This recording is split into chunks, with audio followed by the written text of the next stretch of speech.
Hello and welcome. It's a new year. Welcome, everyone. Thank you so much for joining us. Hope you are having a great New Year celebration. And with the new year comes a time to look forward into the future, but sometimes it's also nice to remember the old. The old, you say.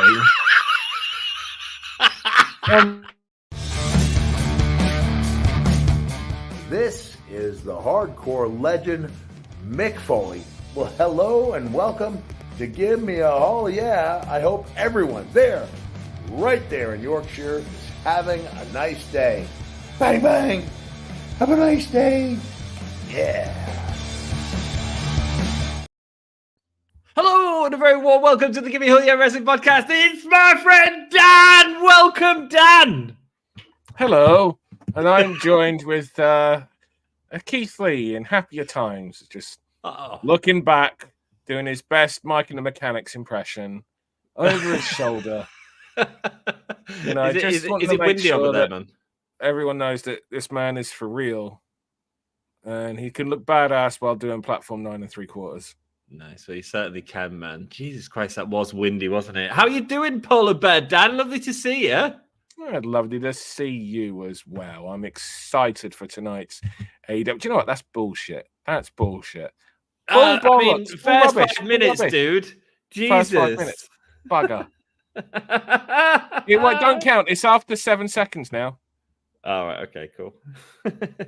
I think we started a little bit and we had an intro video. So we're actually, let's see how far we're into this. We're 2 minutes in. We're good. Yeah, okay. Mick Foley didn't swear for me, you know, but you just can't hold your tongue. Did it straight away, didn't I? So I'm just gonna go through some comments. What we should do is you just bring me in after 5. Although I do believe we are okay, but bring me in after 5 minutes just so that you're sure as well. So, yeah, but I wanted to do my intro, which I ended up messing up because I realized that my camera was off tilt, so it put me off completely. Oh, is that why we then flipped around as well? Oh, mate, who knows? It's StreamYards. Who cares? We are back. That's what I care about, and we are back for AEW Dynamite. And I am looking forward to a new year of AEW. What do you think of the pay-per-view, Dan? If that had been a 3-hour pay-per-view with, some of the matches cut off, I think we'd be saying, what a cracking pay-per-view. But the fact that was a 5-hour show, and there was some matches on there that shouldn't have been on there. Agreed. I honestly just kind of felt like what went from a thumbs up show went to a thumbs in the middle. Yeah, I agree. Why some people even weren't happy with that, because it was, I can honestly see some people not getting the pay-per-view. Although saying that, from what Tony was saying, that the pay-per-view did really well. But I can imagine that the pay-per-view would have done better had actually had a couple of the matches that were on the show not on. I do not believe a single person bought the show. With all due respect for Swerve and Dustin, I don't believe any person bought the show for Julia and Keith.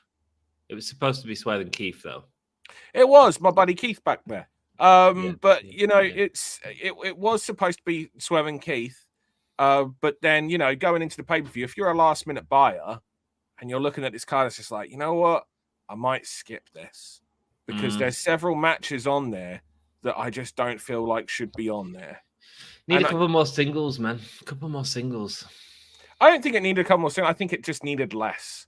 Take away Abaddon versus Julia. That was never going to be a good match, and it wasn't a good match. With all due respect, it wasn't. And it's very frustrating for me as a person that has spent 7 figures on women's professional wrestling, I hold my standard to a high level. I honestly believe if you wouldn't put a guy of that skill level on a show, then don't put a woman of that skill level on a show. And that match would not have been, there is no way that Tony Khan would have put 2 guys with that skill level together on that pay-per-view. And it's just is what it is. Julia, and I feel bad saying this, Julia, I do see an upside, but I don't get Abaddon. I think Abaddon looks great. It's very one-dimensional. There's just, what is the character? We don't even know what the character is. We see a visual, but we've not presented anything of what the character. What does that vision actually mean? What do they stand for and what do they stand against? I have a feeling they're going to. I think I mean, they've obviously been showcasing her a lot recently, building her up to that match. I genuinely think she's going to end up teaming with Toni Storm. Cool, but I still don't know anything about the character. Well, I think that's part of it. I think you can start to bring character because she can be the B-movie scream queen to her A-list celebrity. I think there's an interesting story you can tell there. That's cool, but that's a story, not a character. Yeah, well, true, yeah, but you can develop character within that. I just think that they've had Abaddon since the P word. That word is a word that we can't say. Era of when the world was, kaput. And that was, 3 years ago? It certainly was, man. And we don't have any character. So it's hard for me to really believe they're going to do that now when they haven't done it over the last 3 years. Maybe so, man. I'm going to say hello to some people. We've got Sassy in chat. Hello, Sassy. Thank you so much. We do have memberships open and available. Special emojis and perks are available. Check it out. Reminder, Moxley and Danielson will not be on the show tonight, says Misfit. Interesting, man. Sorry, I'm going to skip through some comments tonight because I've got Dan here and we're going to chat. But thanks for joining me, Dan. I do appreciate it, man. It's nice to thanks for having me. Break everything down, man. Hi, Sassy. I hope the new year brings you nothing but good health and happiness, says Norma. Thank you for joining us, Norma. Todd has joined us and says he's pretty good. And he says, hey, it's that wizard. Outside platform 9 3/4. You're a wizard, Danny. Danny? Yes. Well, it sounds a bit like Harry, doesn't it? Oh yes, I see what you're going for. Yes. Thanks. I am a wizard. And I think tonight's AEW will be very memorable. Very memorable. Okay. Well, I'm excited to see what happens indeed. We obviously had the turn. What do you think of it, Dan? The MJF Adam Cole thing? Disappointing. I mean, it doesn't mean that it's wrong. Like, one of the big things, and I completely understand how people feel, is when something's easily predictable, you don't want it to be that way because you would like it to be something, you'd like a surprise, but you'd want the surprise to make sense. The Adam Cole thing in some ways did make sense, and in some ways didn't make sense. Like, but I'm hoping that tonight's promo gives us a way that it doesn't make sense. Yeah, I think so, man. I kind of agree. I don't think it was the best done. I'm perfectly fine with who it is. I think the ending of the match was a bit confusing watching it back. They were trying to tell the story of Adam Cole not getting the undisputed.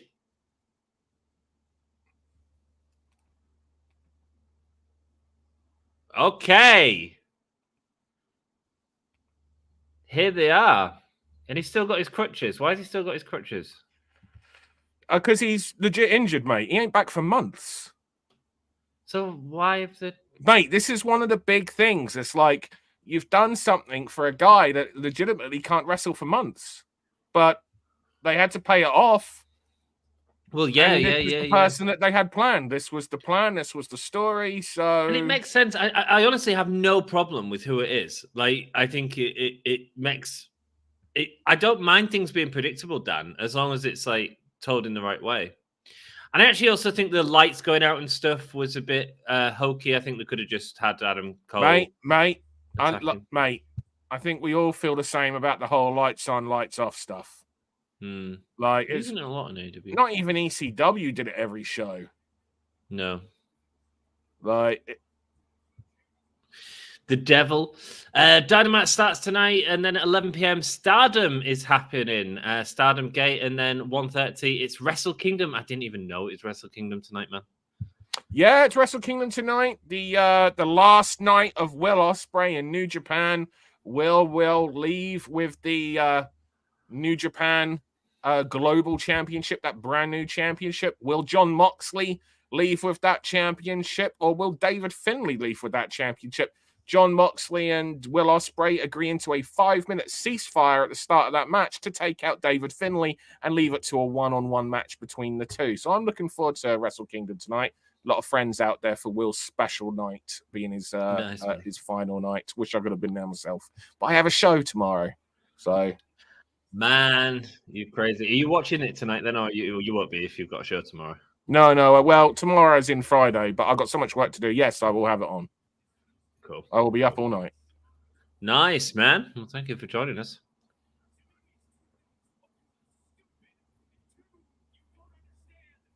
Adam Cole calling the Crown stupid and saying you don't understand right from wrong because they think that they are the bad guys. Of course, the bad guys, Dan. They're wearing black, for God's sake.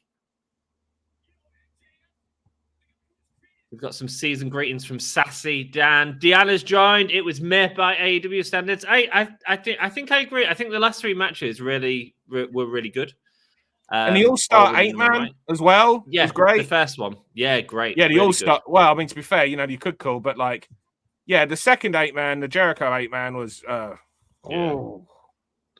Cincy in the house. Abaddon versus Julia was a pre-show match. Swerve versus Dustin was a pre-show match. Yeah, it's difficult. I think what should have happened with that is Swerve should have killed Dustin, and that should have been it. Yeah, we'll talk about that in a bit. Okay.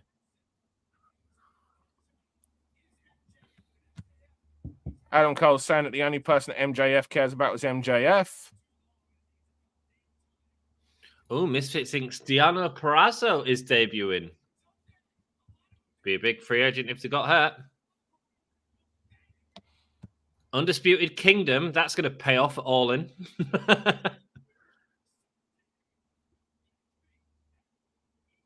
Have we had anything, guys, in the chat? Have we heard anything out of Adam Cole yet to just... Is it just his story of getting MJF out of the company? If he's out of the company, I don't know an answer on that. I don't believe he's out of the company legit. No, I don't. You don't. But then the Andrade booking happened on his nights out of the company, so who the heck knows? What's about Dan? Jeff, thank you for joining us. We've got 2 Cincinnati people in. I've got a little bit of rum left. If we get the 3rd, it's all going down. And remember, if you haven't done so already, and I know you haven't because I can see how many people are watching us, hit that like button. Oh, what? Come on, guys. Hit the like button. It's free. It's free. We don't charge for that. Adam Cole did everything for the friendship. That's how he broke his ankle. He's the one that deserves sympathy, not MJF. I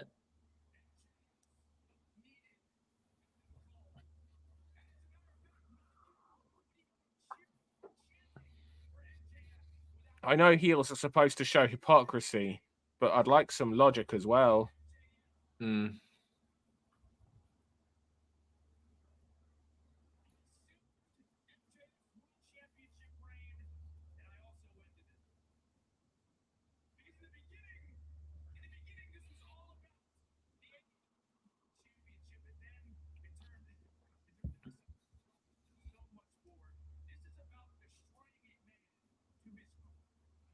It's about destroying a man to his core, he says.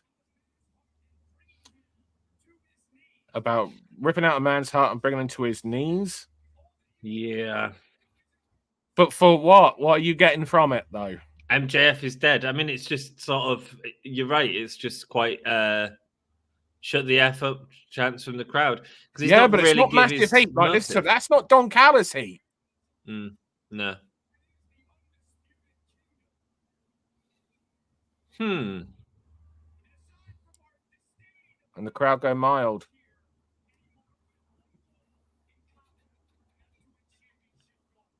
I mean, they're going to win championship gold. So it's standard heel faction.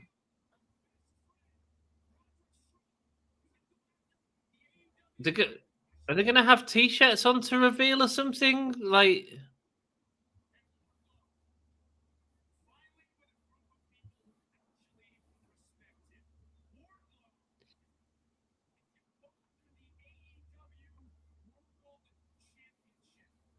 All right, so that's Joe's first victim. Oh.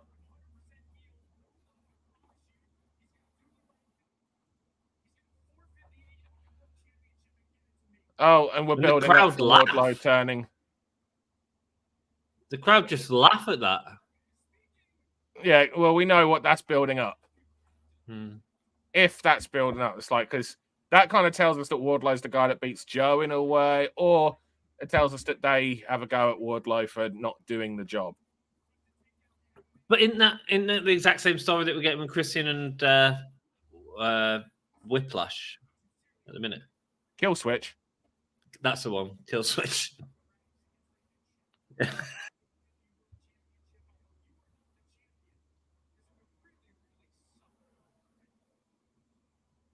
I missed what name he said there. Can you bring me up?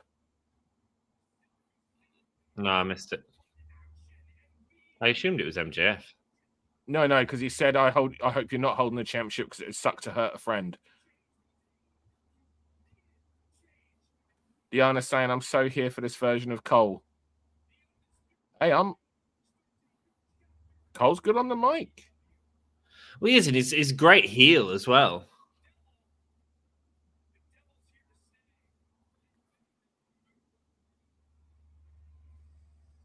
But I don't know, man. The devil is here to stay, Dan. Not enough answers, really, was there? No, they didn't mean it. Jeff Adams saying, I took the thing about Wardlow giving the belt to Cole as a joke. They didn't mean it as a joke. Do you not think? Oh, no, we got Jay White and Jay White coming out by himself. Okay, well, this is interesting. I mean, it's out of nowhere. Oh, yeah, I welcome this. It's fresh. Yeah.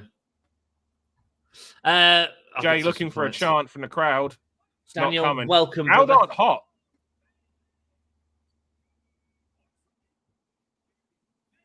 Happy New Year, Daniel. So do I, Jeff.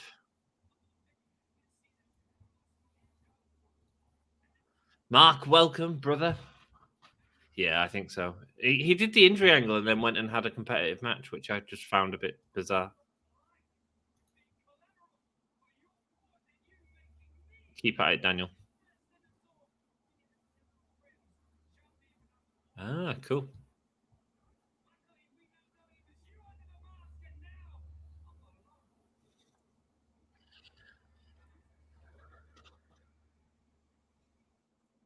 So now they're faces. Well, they're certainly the babyface by de facto in this feud. I kind of feel a bit because I also feel like Jay White shouldn't be losing matches right now when he just did the job for MJF. When he just did the honors for like 2 shows in a row. Or not 2 shows in a row, but 2 shows close together. Like he put Swerve over, he did the honors in the 3-way, and he also obviously put MJF over at the last pay-per-view. Here come the Acclaimed. Cool. Okay, I don't mind this, Dan. Well, it makes sense. It's all the people that have been jumped by the Devil's henchmen. Of course, that's why weeks. Jay White. Now they know who the Devils are. This makes sense, and I welcome this. I don't think much of the explanation. Seemed very generic.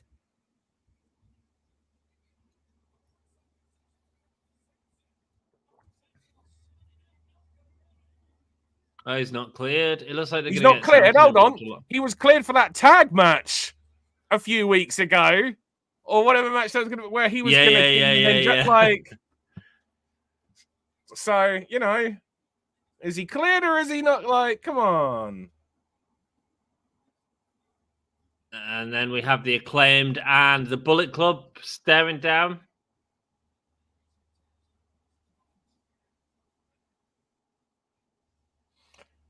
So there's a chance from the crowd. Fans obviously want to see a big old scissor thing. They're not going to get it here tonight. It's way too soon.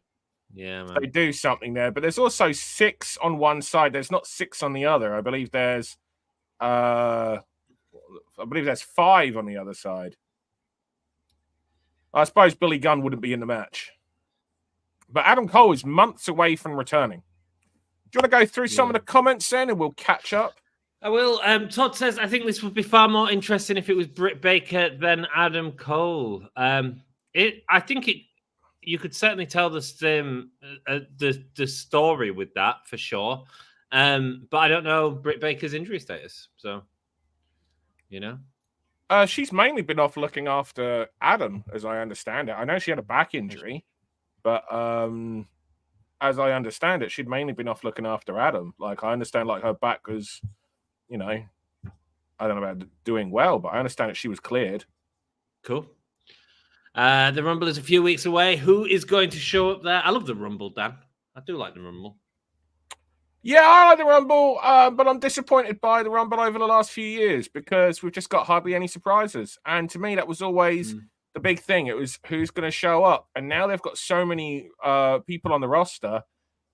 We seem to have gotten away from that joyous part of the Rumble. Maybe with Triple H as the lone booker. Well, not the lone booker because he's got a whole writing team behind him, but now as the decision maker, the sole decision maker of the booking aspect.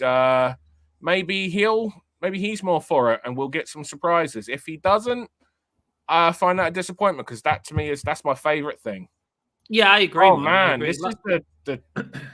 Sorry, we now know we've got Trent Beretta, Brian Cage, Brian Keith, and Elio Del Vikingo in a Continental Title Eliminator match tonight, and of course the AEW National Championship, Dante Martin challenging Orange Cassidy. This does not feel like a post-pay-per-view show.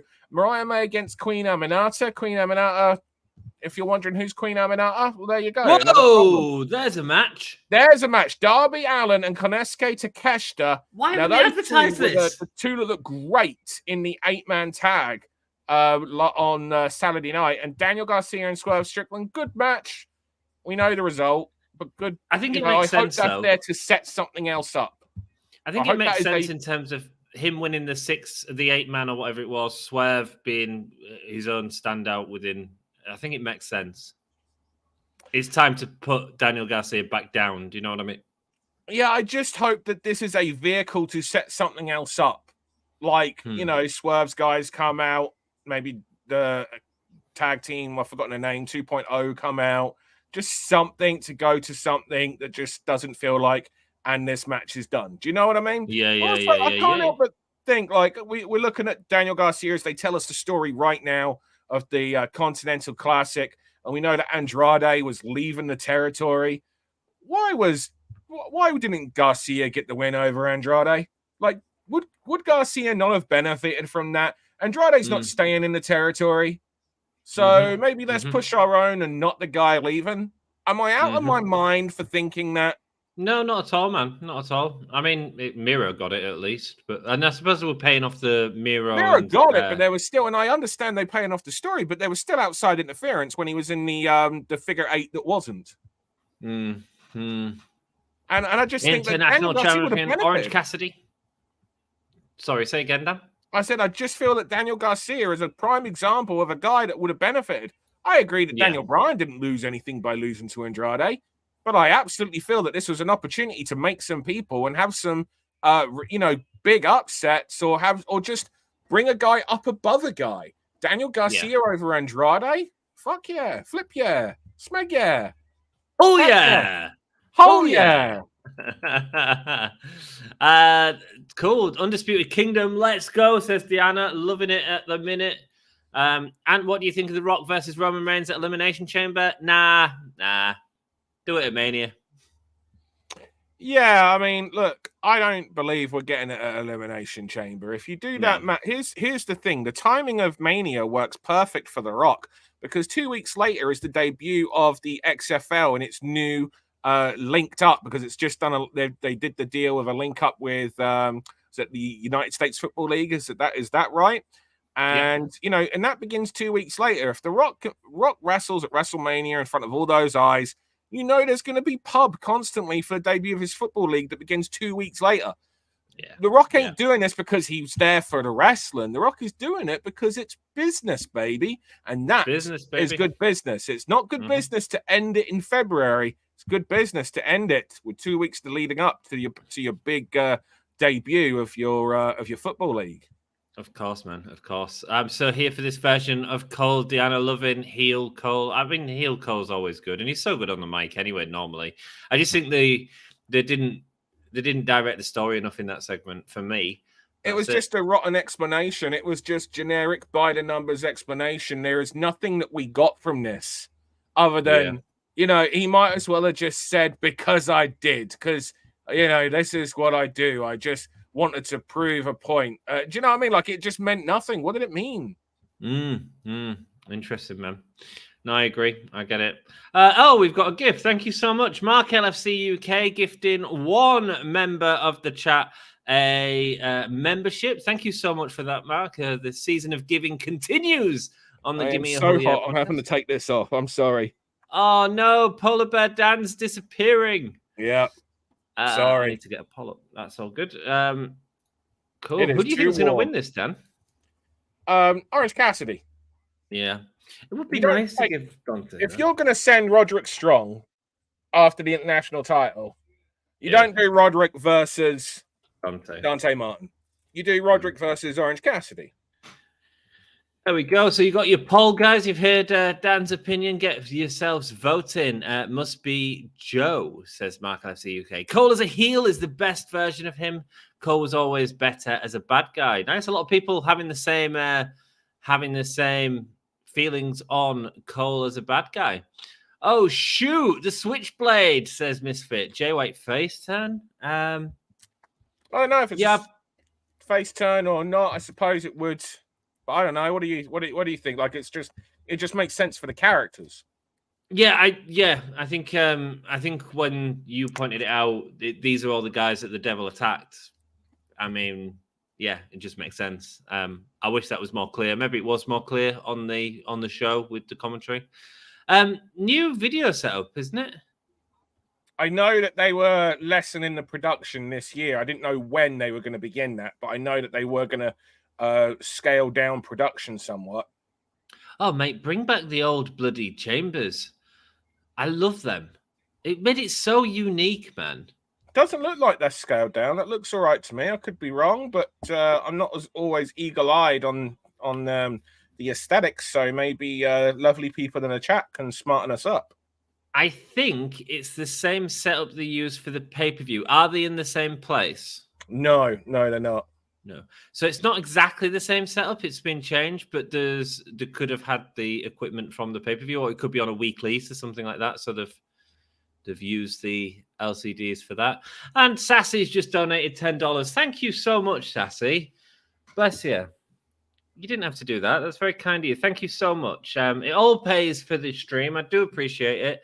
It pays for our StreamYard, so thank you. No, it cost $100 a stream, so it does cost $100 a stream.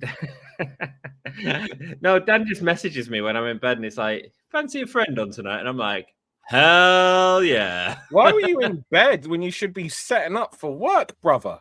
Oh, mate, because I'm at work at 8:30. So, so what, you try to get a few hours? I try to get a few hours before and a few hours after every. Yeah, man. I hear you. Yeah. Far away from WWE. Do you think Mercedes Moné is going to AEW or WWE? What do we think in chat?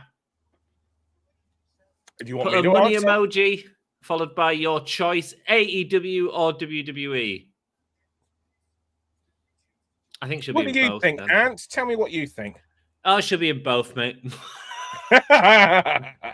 Well, look, I think Mercedes Moné has a lot more to do outside of WWE at the minute.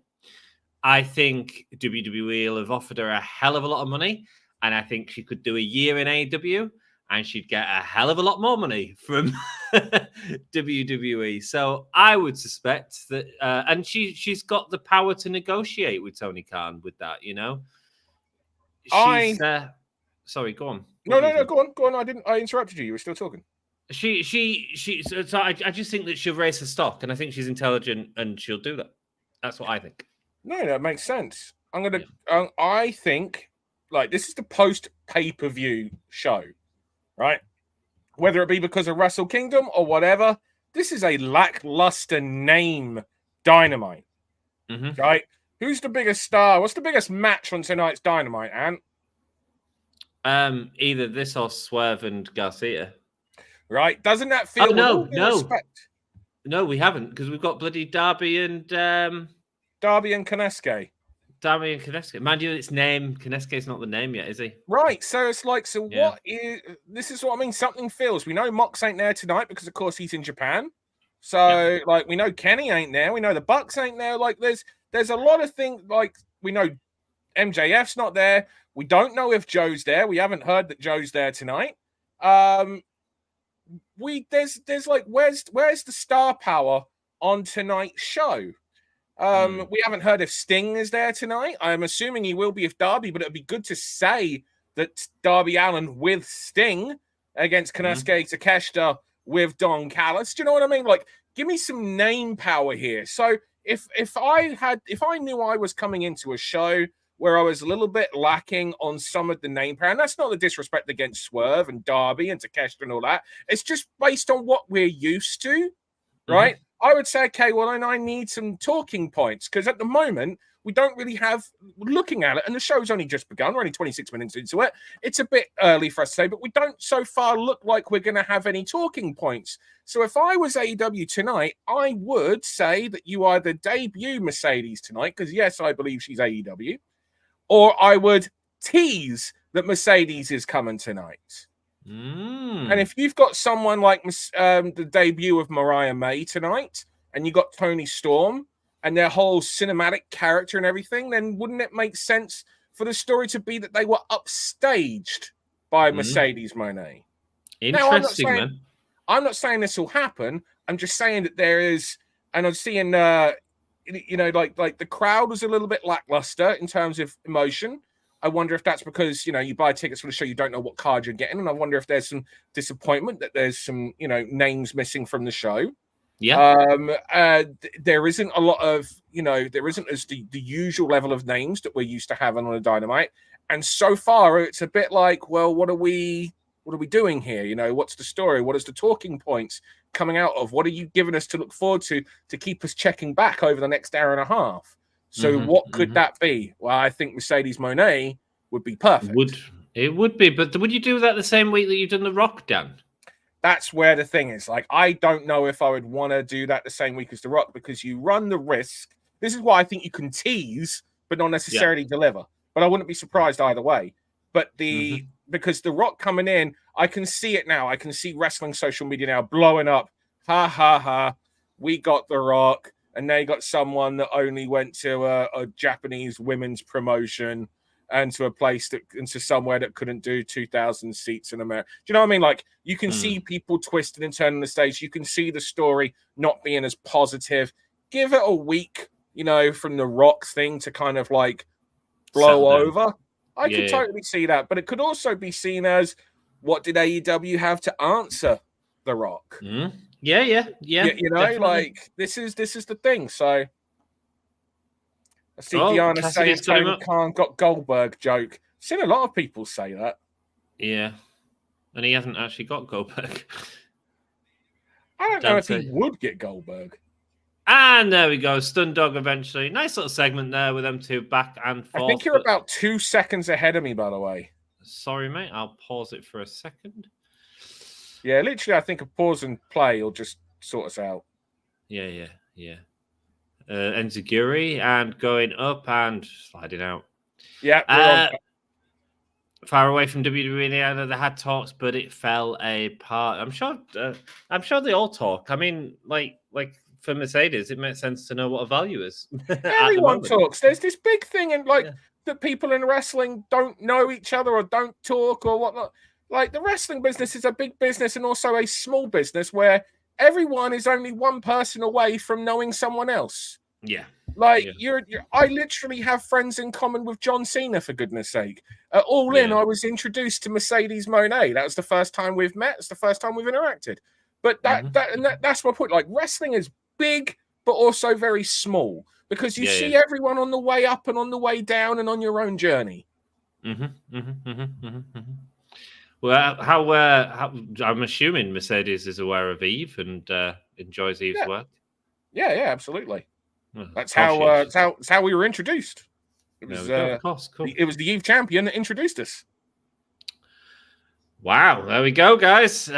Insight from All In and Dan's interactions with Mercedes Moné there. Perhaps it's not AEW or WWE we want to be talking about. It's Pro Wrestling Eve getting Mercedes Moné. Let's freaking go. No. Can't afford it. The bank account is a few digits. Zeros. Yeah. The decimal point needs to go along a couple more. But if people want to help me out, you know what they can do? They can subscribe to the YouTube channel and watch our show this Friday night. Of course, man. Guys, go and head over to Pro Wrestling Eve. Subscribe to that channel because let me tell you, they put on some of the best pro wrestling, women's pro wrestling in the world, like without a doubt. And I've covered several of the shows on here and have watched a lot back and thoroughly enjoy the product, Dan. And Sapphire Reed is exciting at the minute. Is Sapphire on the show on Friday? Sapphire's on the show defending the title against Nina Samuels, a grudge match. That's what's like 8 months in the making now. I believe she drew in the She Won. Was it a draw? Nina went to a draw with Casey Owens. And they went to a tournament draw. Nina and Sapphire had their first encounter on the first match of Wrestle Queendom that saw a disqualification victory, the rare DQ. That's right. You count on one hand how many DQs we've ever had in the 13, 14 years almost of Eve. Rare DQ win. If you think you don't see DQs in AEW, you should see it. You should see Eve. Who's had more DQs, AEW or Pro Wrestling Eve? Whoa, DDT. Probably Eve on the basis that AEW's been going for 5 years and we've been going for 14 almost. Dude, stay away from the DQs, and that's a selling point. Right? But there's not a lot. There's not a lot in it. Like, I can literally name every DQ, and it's not like do you know what I mean? If it was that many, after 14 years, I shouldn't be able to. You wouldn't know. No. Swerve for World Champion 2024. As long as I keep telling these great stories with Swerve, I don't really care. Here's the thing. I honestly believe, but I understand why it wasn't. I believe that it should have been Swerve that ended MJF's run. Yeah, I do, man. I do. But injury, man. Injury. But then you tell that story, like, don't put him against Samoa Joe, put him against Swerve. Strike while the iron is hot, you know? But yeah. I get it, but this has been the plan, and I do know that for a fact. The Joe thing has been planned for months and months and months. Like, it's not new. But make a change, man. Make a change. Yeah. Do you know what? Right, like you're so not wrong. Mm-hmm. That being said, you then need to find a place for Joe. What's he doing? And you kind of need to make it up to Joe because Joe has been there. Do you know what I mean? Like, and Joe needed to kind of be rebuilt because he put over Punk and then Punk left. Joe didn't get his win back there, and he put over Punk a couple of times, I think. He never got his, this is beautiful. So what happened there is Orange Cassidy did his roll away as Dante Martin ascended to the top rope to do the splash. So Dante Martin walked along the top rope and did the splash from a better angle where he could reach him. It was still a hell of a freaking distance, and he just made him. But it was cracking. Yeah, man. Going for the roll-up, kick out there. It's a great fast-paced match here. It is, but the crowd don't feel that hot. Orange Punch. Does it. Orange Punch for the win. It was a good match, but like the thing about it is it was also a match kind of out of nowhere, which has been some of the weak points of the international title run. And I also feel OC defended it on Rampage every week instead of Dynamite meant that he didn't get the momentum on this run that he got on the previous international title run. You know, the thing that we knew is that Orange Cassidy is the opening match of Dynamite with international title defenses, hot match. And Orange Cassidy, for me, the wrestler of 2024 was either Orange Cassidy or Jon Moxley. But both carried the company at various points. I obviously went with Swerve, but I can understand them arguments for sure. For sure. Orange Cassidy, man, that series of matches he had was great, and the storytelling was great as well, man. The storytelling was superb. Built his character, you know. It was simple as well. It was, man. It was so simple. Best story. And we just saw it played out. Yeah. It's what? Sorry. Best stories are the simplest stories that you can easily understand. Well, yeah. I mean, what does he do to sell the story? Oh, okay, I'll fight him. And you just see this more and more defeated Orange Cassidy building up these injuries. That was the thing about the last one. Is like we saw the tape. You know, he would start to be taped up more and more and more, but he kept defending the title. And on Dynamite every week. And it was important that it was on Dynamite because Rampage does, what, half that number? Private Party are back as a team. Mark Quinn's back. He's been injured for a long, long time. He has, yeah.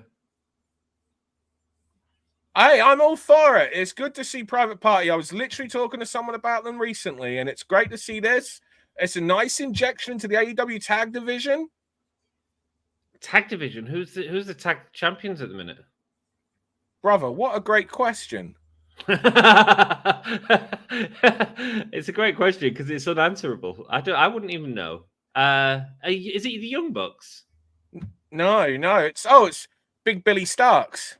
Oh, of course it is. Yeah, of course it is. So but that's because of Collision, man. So it's. I also feel that the tag title scene just kind of got really messed up with the whole FTR Young Bucks, and then the change to Big Billy Starks, and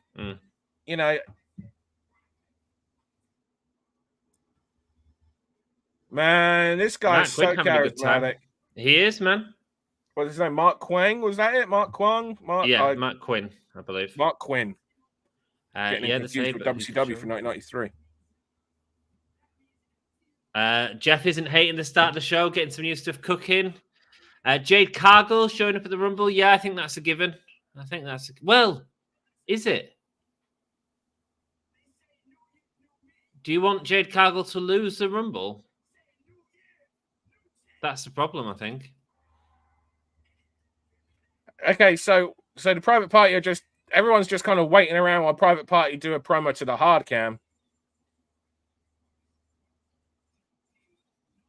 I don't get it, right? Surely we've got no interaction between them and the other teams yet. Come on, lads. No, nothing. Orange Cassidy's best friends are just leaving now. Starting to leave, yeah. Oh, there we go. We're getting Action Andretti, and I don't even know who that guy is. It's Timeless Tony Storm! That was so WTF. Yeah. What does 2024 look like for the Timeless Tony Storm?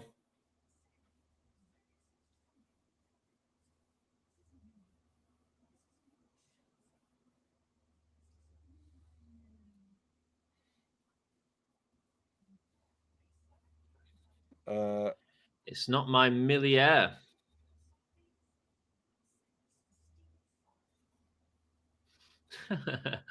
Sales for Steven Soydime.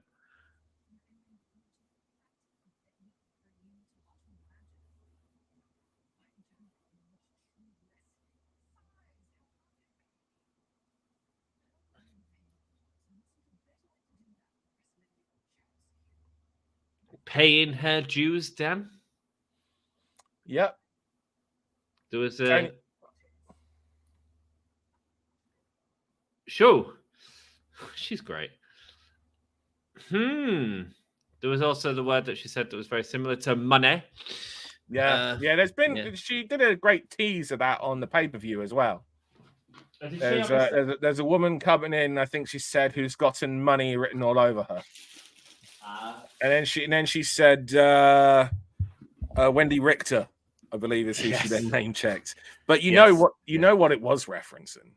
Of course. My thing is, you know what this was at the whatchamacallit, the press conference. On the pay-per-view on Saturday. It was at the press conference, wasn't it? Yeah, that's right. Yeah.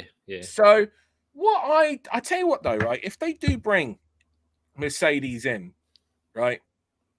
I'm not a big fan, and you see a lot of promotions do this, right?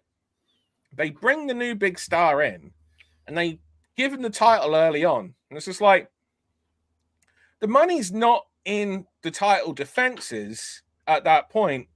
Mm-hmm. The interest is in the chase. Yeah. That was literally one of the first things that I was taught about booking. It's all about the chase. Mm-hmm. You know, and it's just like, if you're gonna, and surely you want to give your person the rub for a bit, you know, like so you're bringing this person in, and you're gonna have them feud with these, with your stars against this top star that's just come in, it's got all the attention. why tell the story of and they're the champ immediately? Yeah. You know what I mean? It's like, cool. Now what? Well, now you've got to keep on watching to see if they can, beat everyone else. Oh, all right, okay. But they just won the title just like that at the start.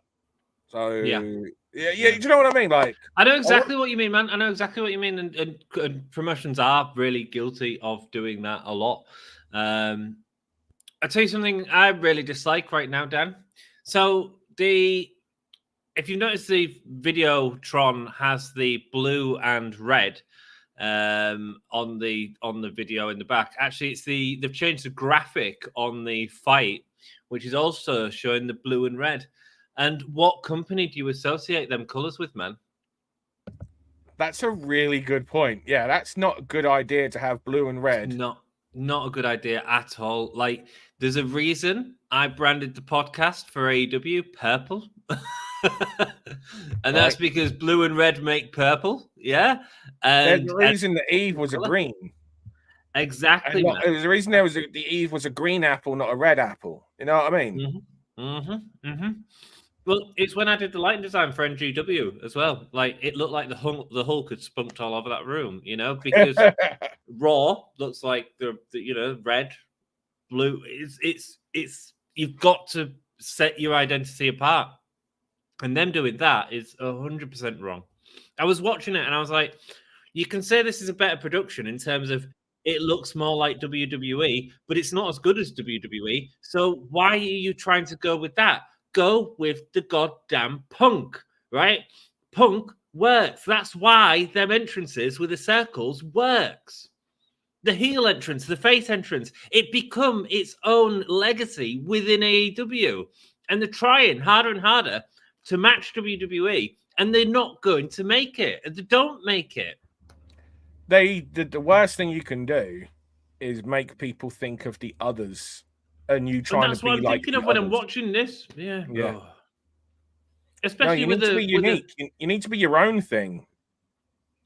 Not, especially we're desperate to beat the others. You just become a pity party. Yeah. So we got an FTR House of Black promo coming up right now, or going on right now.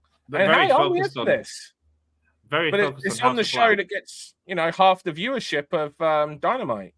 Oh, but saying that, what's the flip side? Like, I just think that I don't think AEW trying to do rosters for each show works.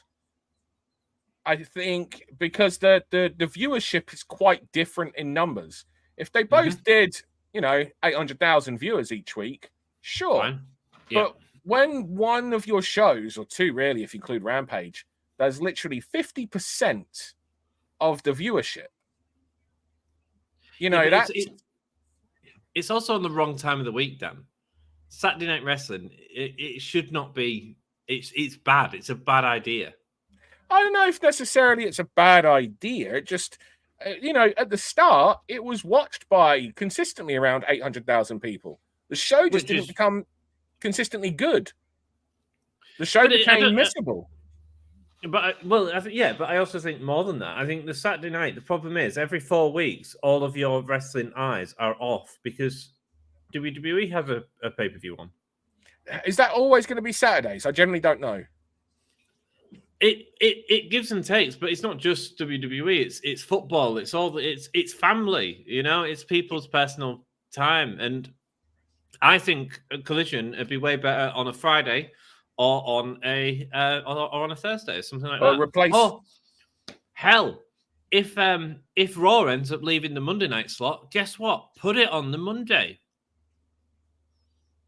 because it's Monday Night Wrestling. You want to recap Swerve's promo right now? Sorry, I'm missing it because I'm getting angry.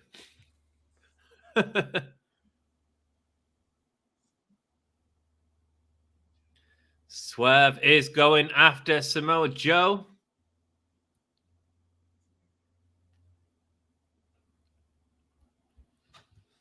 I don't hate setting up challenges for Samoa Joe. We've had several people say they're after Samoa Joe tonight, so I like that.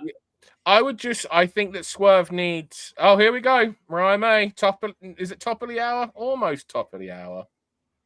I don't think this Mariah May match is going to go 15 minutes, though, dude. It shouldn't. Here's the thing, right? With all due respect, I know a lot of people, because they watched Mariah May in Japan, are like, oh, she's so good. But you got to understand that in Japan, you literally have a lot more rehearsal time and you write your matches down, what you're doing. You don't have that ability here. And also in Japan, she was working with some of the very best in the entire world. And she was also training with them and doing that. It's a different thing to now come in and do this. Now, Queen Aminata is very good. Recently come back from Marvelous, a promotion run by Chigusa Nagayo. If you talk about legitimate Hall of Famers in professional wrestling, you should look up Chigusa Nagayo. Bigger than Hulk Hogan. Like when it comes to Japan, Chigusa Nagayo was bigger than Hulk Hogan. We're talking about a woman. She was a pop star, wasn't she, as well? Exactly, an Eve Hall of Famer. It is literally a case of, like as good as she is, and I don't know how much time they had before the show. And I'm sure if stuff doesn't look as good as it did in Japan, those fans are going to blame Aminata and not Mariah. But she's not at the level that people say that she is. That's not a disrespectful thing of her. It's just that people online have built her up to a level that she couldn't possibly be. I tell you one thing, though, Dan, about the whole introduction of Mariah May. It's been a lot better than just introducing her by putting her in a match on TV. Yeah, that's true. Which they've done with a lot of women, and actually they've put her with a top star, and they've built a moment of this match. And this feels like a Dynamite match, and I'm cool with that, you know? Yeah. Cool. Sorry, I've got so many comments to get through. Brother Fluff Salisbury, welcome to the channel. I liked Where Is My Mind way more than Jane as OC's theme song. I quite like the new theme song. I'd have Roman versus Rock at night 1 of Mania, not for the titles, but then whoever wins the Rumble, hopefully not Cody, at night 2 of Mania for the titles. I don't think you do Roman twice. You don't need to. You're putting too much into that, Daniel. The Cody story, if they've got The Rock, is going on the back burner. I mean, and that's it, you know. Everyone keeps wanting Cody to finish his story as well. But again, Dan, what do you do after you finish the story? Yeah, like that's once he finishes the story, then what? Like his story is finishing the story. Yeah. I'm not convinced that the plan was for him versus Roman at this year's WrestleMania. No, and if it was, I think he'd be losing. I don't think he'd be losing because I don't think you can have Cody lose 2 years on the trot. I think you can. I think that's shocking in itself. Yeah, but like Cody is a good. You have to be careful with Cody, just like they had to be careful with Cena and the wins and losses, because Cody is a different maker in the attendance, merch, and viewing figures. So you do have to be careful on how you go with him, and you don't want to Lex Luger him. I think they can. I'm not convinced him and Roman was the way to go unless they were going to switch the belt. I don't know if they were going to switch the belt or not, but I definitely don't think they're switching the belt to Rock. And I agree. The biggest issue that WWE have is making all the other title matches feel important, and that's been the weakness throughout this whole thing. I don't think any of us ever believed Kevin Owens was winning. I know a number of people did Sami Zayn. I was never one of them. It's not me trying to, show off. I like Sami. Yeah, I wanted Sami to win. But it's just, to me, it's like you don't have the guy lose the month before WrestleMania. Do you know what I mean? That to me was just, you don't do that. Yeah. And I think part of the issue they've got with Roman now is no one's ever going to buy him losing a match on a show that's not WrestleMania unless it's potentially against Cody. I don't think people will buy into anyone else. So that's one of the big issues that WWE will have. Interesting, man. Yeah, no, I hear exactly what you're saying. I think it depends, doesn't it? Sorry, getting involved in the match. That's all right. That's kind of the point. This match is going on longer than I'm not getting involved in the match. I'm watching the match. Yeah, the match is just happening. Yeah. There's no engagement from wrestler to audience or wrestler to viewer. But is that because the crowd are less familiar with Well, they've had her on TV for 2 months, mate. If they're not engaged by now. No, my words, Aminata, not Mariah. Oh, sorry. Yeah, but they should still be then the match has gone too long for what is presented as an enhancement match. And that means that, true. they don't really care about Mariah, which is a constant problem, I think we've said with some of the AEW wrestling presentation, Would it have been better to put Mariah with someone more established? Not necessarily, but I mean, it would have been better for the match to be short. I think that's one of the...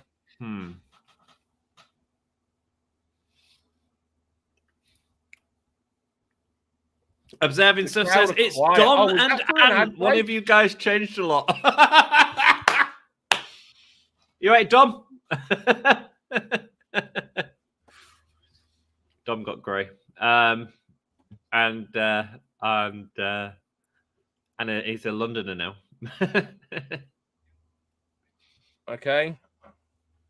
Sorry, go on. No, I was going to say could have done with a bit of fire there, but nope. That's the return from the slap at the start of the match. Are the crowd starting to get into it?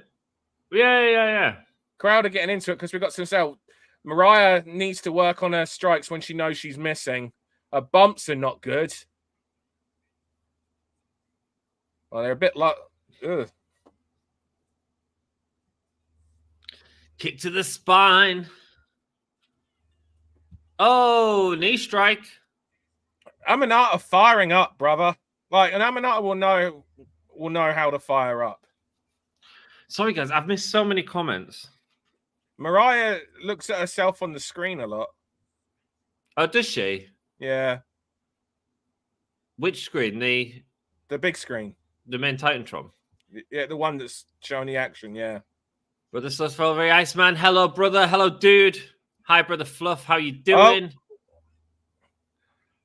Some discussion in the corner there.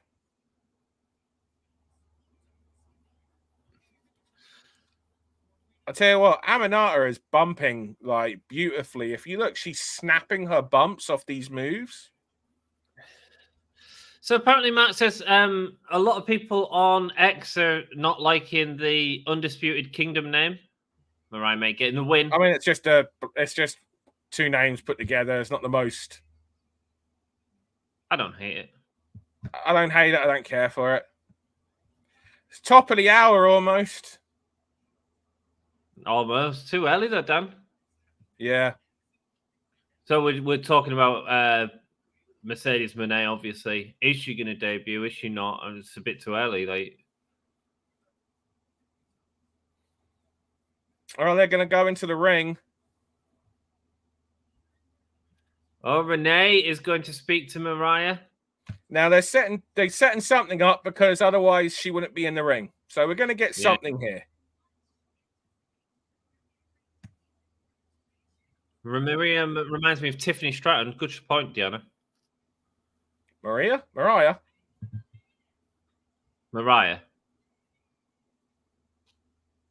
Oh, she won an AEW debut, Dan. She said she can't believe it. No. Goes against all her other stuff she was saying.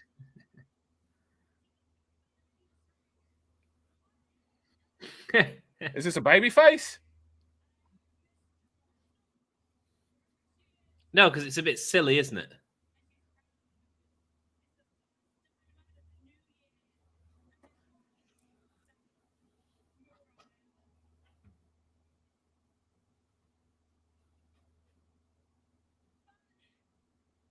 She says it's all about Mariah. Why didn't she say May? Oh, now she's going heel. So now we're getting a babyface pop from someone. Oh, someone is coming out to face Mariah May. It's Deonna Purrazzo. Wow.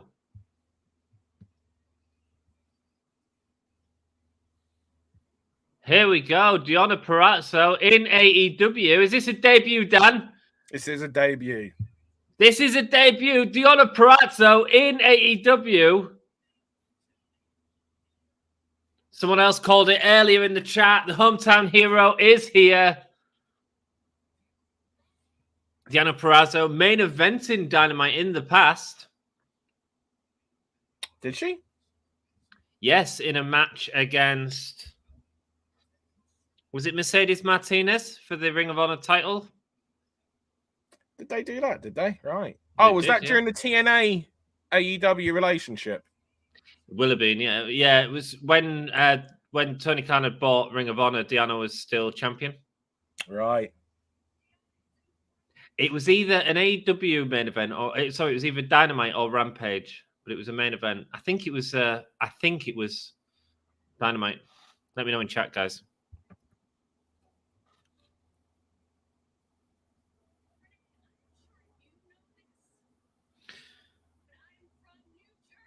She's from New Jersey.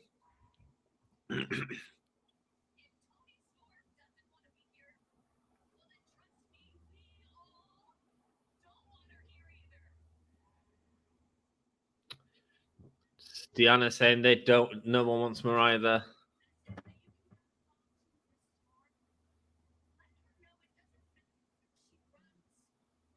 This is kind of what I was saying to you. We're setting up Deonna Purrazzo versus Toni Storm. This is a can't win situation because either the new person keeps momentum going and wins the title, but the chase is off. Yeah. Or Toni Storm, whose character is hot right now, loses this early. She is all elite, Dan. Confirmed.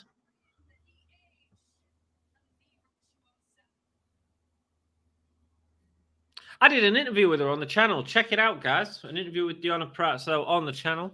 Should plug that again.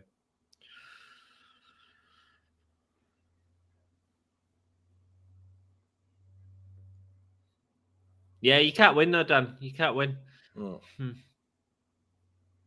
Unless you take it. I mean, people can come in with that intention and then it swerves off in a different direction. I think that's the best way to do it.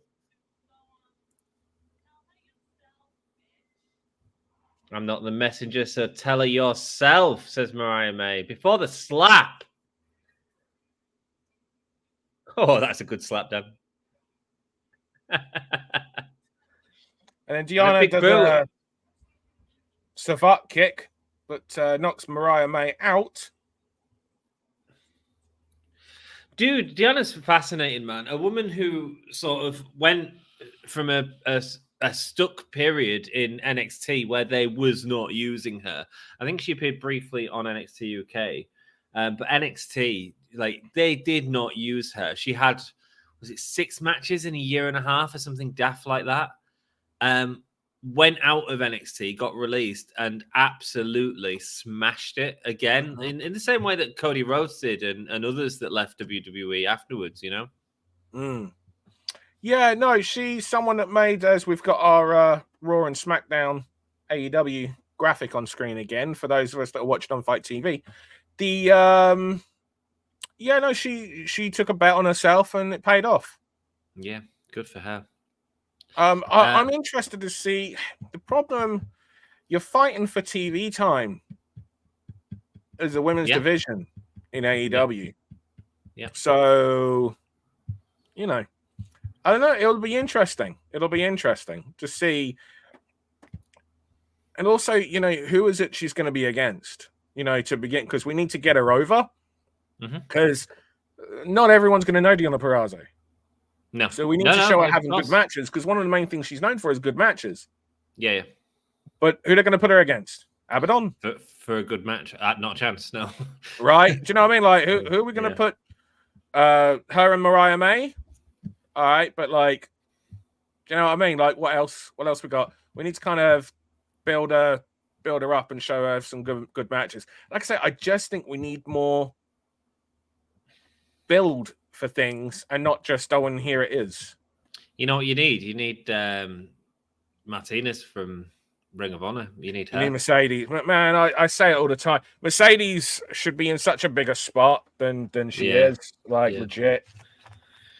When Mercedes, I can't prove, if anyone watching ever gets the opportunity to see Mercedes Martinez live, take it. because it is a completely different experience than watching her on television. When you see Mercedes Martinez live, you believe everything. Everything she does looks good. Everything she does makes you wince. Everything she does makes you believe, and you believe because she believes. And that is a very hard, thing for a wrestler to be able to get over and get across and make you believe in them. Not just make you sit and watch, but make you believe in them. And when you see Mercedes Martinez live, trust me, you believe. The other person is Athena as well. Like you've got these people ready to go, and you can switch up the Ring of Honor. Yeah, I mean, here's the thing. Like, I see Misfits saying Hikaru Shida, and Misfits absolutely right. Yeah, the problem there is it's just then you're babyface. Deanna's clearly a baby. Hikaru is a baby. Yeah. Hikaru's also pretty well protected in AEW. And I'm not against that, by the way. I just want to make that point clear. But you kind of need Deanna to beat some heels in some good matches, to make you get behind her as the face against the heel Tony. The other thing is we don't see Hikaru regularly, and this is a part of one of the big problems that we go on about how, we need to see characters at least semi-regularly to care about the matches of them coming together. Yeah. We did the Riho title challenge as a prime example of it being wrong. It's like she's gone, now we have a spot for her as a revolving defense for Tony. Yeah, well, that's also part of the problem of having the pay-per-view when they did as well. That you've just got to build up a quick story and get it done, and that's what you've got to build up. Be consistent with your presentation of your wrestlers and not make everything so see-through. Because I think that was the other thing that the pay-per-view had as a problem with it this past Saturday was I think we all knew pretty much every result going in. Yeah. Misfit got it absolutely right. He said Deanna. Michael said he thinks it's time. Hi, Michael. How you doing? Happy New Year, brother. I think Ant will win the Rumble. I think so too. Hell of a job on that DDT. It was a hell of a job. That's the Orange Cassidy and Dante Martin.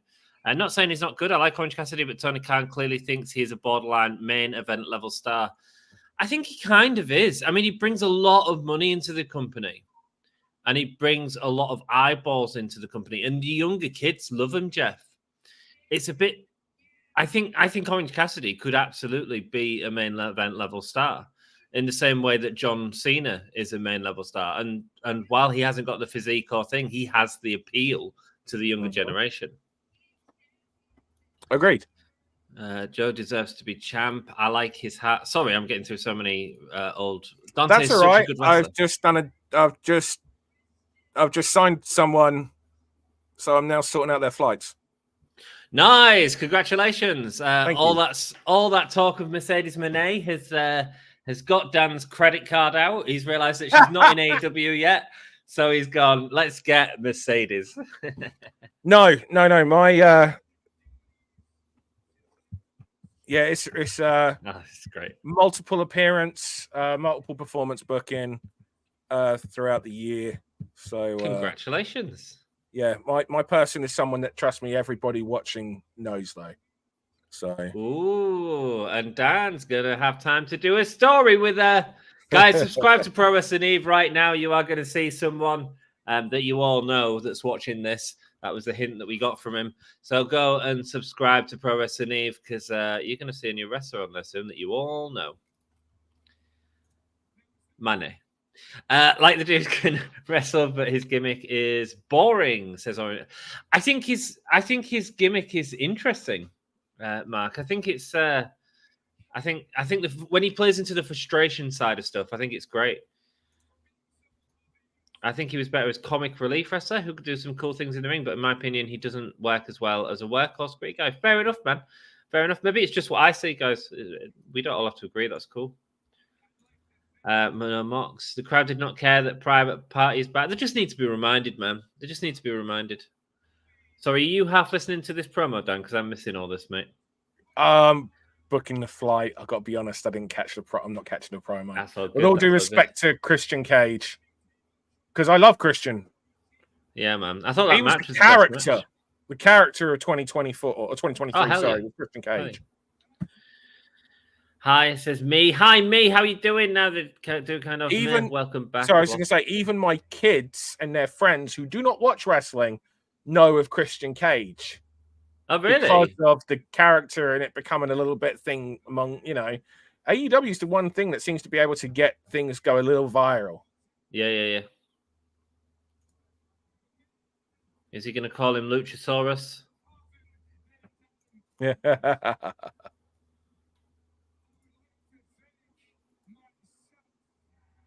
After making it seem like after doing a big build up, he's trying not to grin, right? After doing a great big build up to make it look like he was going to thank Killswitch for becoming the AEW 2-time TNT champion, he then goes ahead and thanks himself and gets the biggest pop of the night we've had so far. Yeah, he's great. He's great. The whole crowd now chanting Luchasaurus in the biggest chant of the night. Or at least, certainly it seems unequal to Diana. Honestly, give her till after Mania, then bring her out. Wow. For me, it's Bayley who should win the Rumble. Bayley to go against Theo. Cool, yeah, that makes sense. The chase and how they get there. It certainly is. Never thought I'd see a wrestler coin the tagline, chin, tits, shoo. Yeah, she's so good. She's so good. Oh, it's great.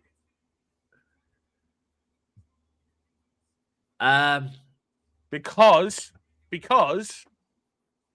there's several reasons. Number one, schedule. Number two, you don't know if Steve Macklin's going to come in later on as well. There may have been conversations involving him.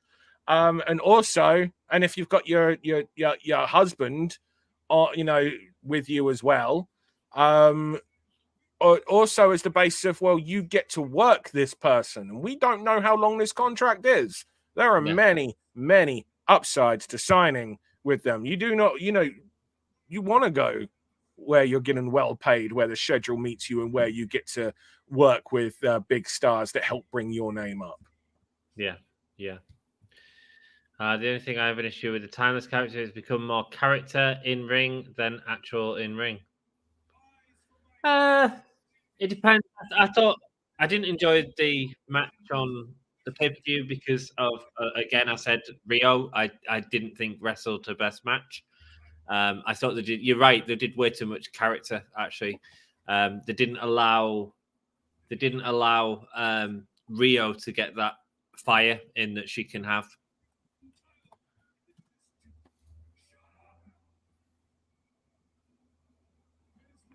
Crowd chanting for Luchasaurus. They're big into this. Yeah. The problem is we've also just kind of set this story up with Wardlow and Adam Cole earlier in the night as well. Yeah. And I've just said, and I said to you earlier, didn't I? What you mean the exact same story we're getting with these at the minute? Yeah, you did. Yeah.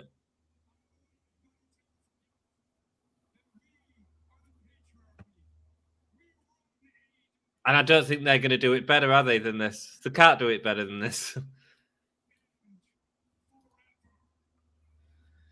Christian, he holds the title up in a way that he kind of also blocks Luchasaurus, but Luchasaurus then takes a little step and is there kind of like looking down, peering over as well. Some great visuals here.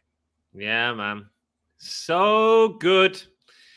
Christian is like, there's a difference in promo level. Oh, hell yeah.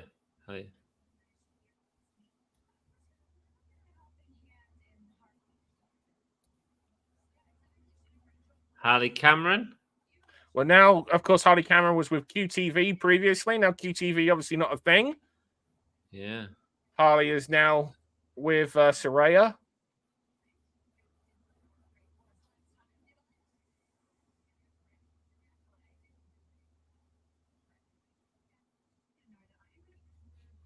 Oh, I don't know. Who's Mr. I'm stuck in tag matches? Sorry. I don't know.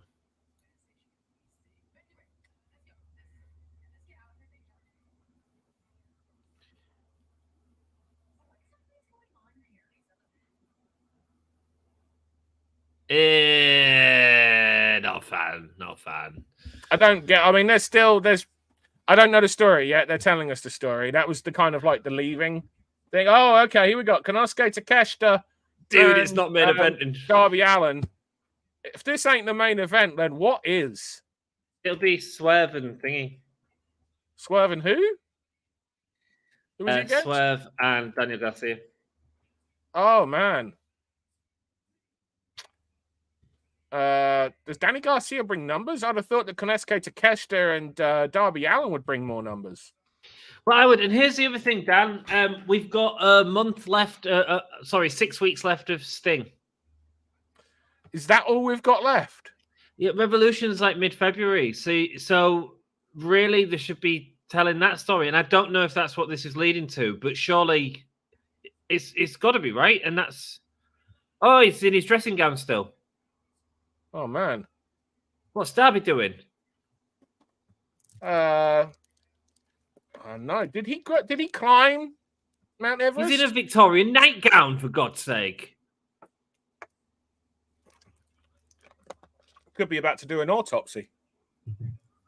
I mean, it looks a bit like something you'd get at Hot Topic, doesn't it? I don't know. We don't have Hot Maybe Topic that's fine. in this country. No. What do we have? Blue Banana? Blue Banana? Do you remember that? What? Fat Face? No. Fat Face? No, I don't really know Fat That's Face. a bit No, too that was a trendy, I think, isn't Surfer it? brand, wasn't it? Surfer brand.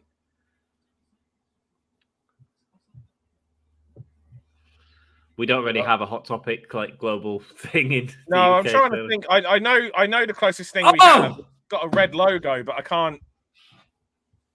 But I can't remember it. I can't remember what it's called. Oh, TK Maxx. That's the closest thing we have to a Hot Topic. TK Maxx? No, that's like a expensive thrift shop. Yeah, but that's what Hot Topic is, isn't it? No, Hot Topic's like a goth shop. Is it? Yeah, man, it's like a Blue Banana. But you were like Hell Bunny. Yeah, like Iron Fist type stuff. Oh. When that was a thing, but that's gone. Mate, did you see that slam from Takeshita? That was amazing. Oh, it looked great. Well, Darby's a hell of a wee bumper. Oh, my God. Catching him. Oh, my... Oh. Let's go. This match already. This is it. This is the shit that made us watch AEW, yo. Hell yeah. Hell yeah, man. Like, the crowd. I'm here for Takeshita and Darby. Like, anytime those guys did stuff in the 8-man tag at the pay-per-view, it looked like these are the guys that look the best of everyone at that pay-per-view. Yeah. I want Takeshita to do more solo stuff, man, because he's just great. Yeah. And Darby goes flying.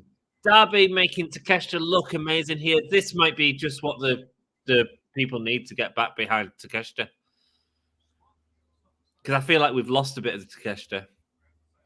Yeah, it's a classic AEW thing. Momentum is lost. Yeah, you don't have time for everyone, Dan. I get that. He was sort of, fed to MJF, which was the right thing to do. I'm not saying it's not. But I feel like he's been a bit lost in the Don Callis family, and he's the star of the Don Callis family.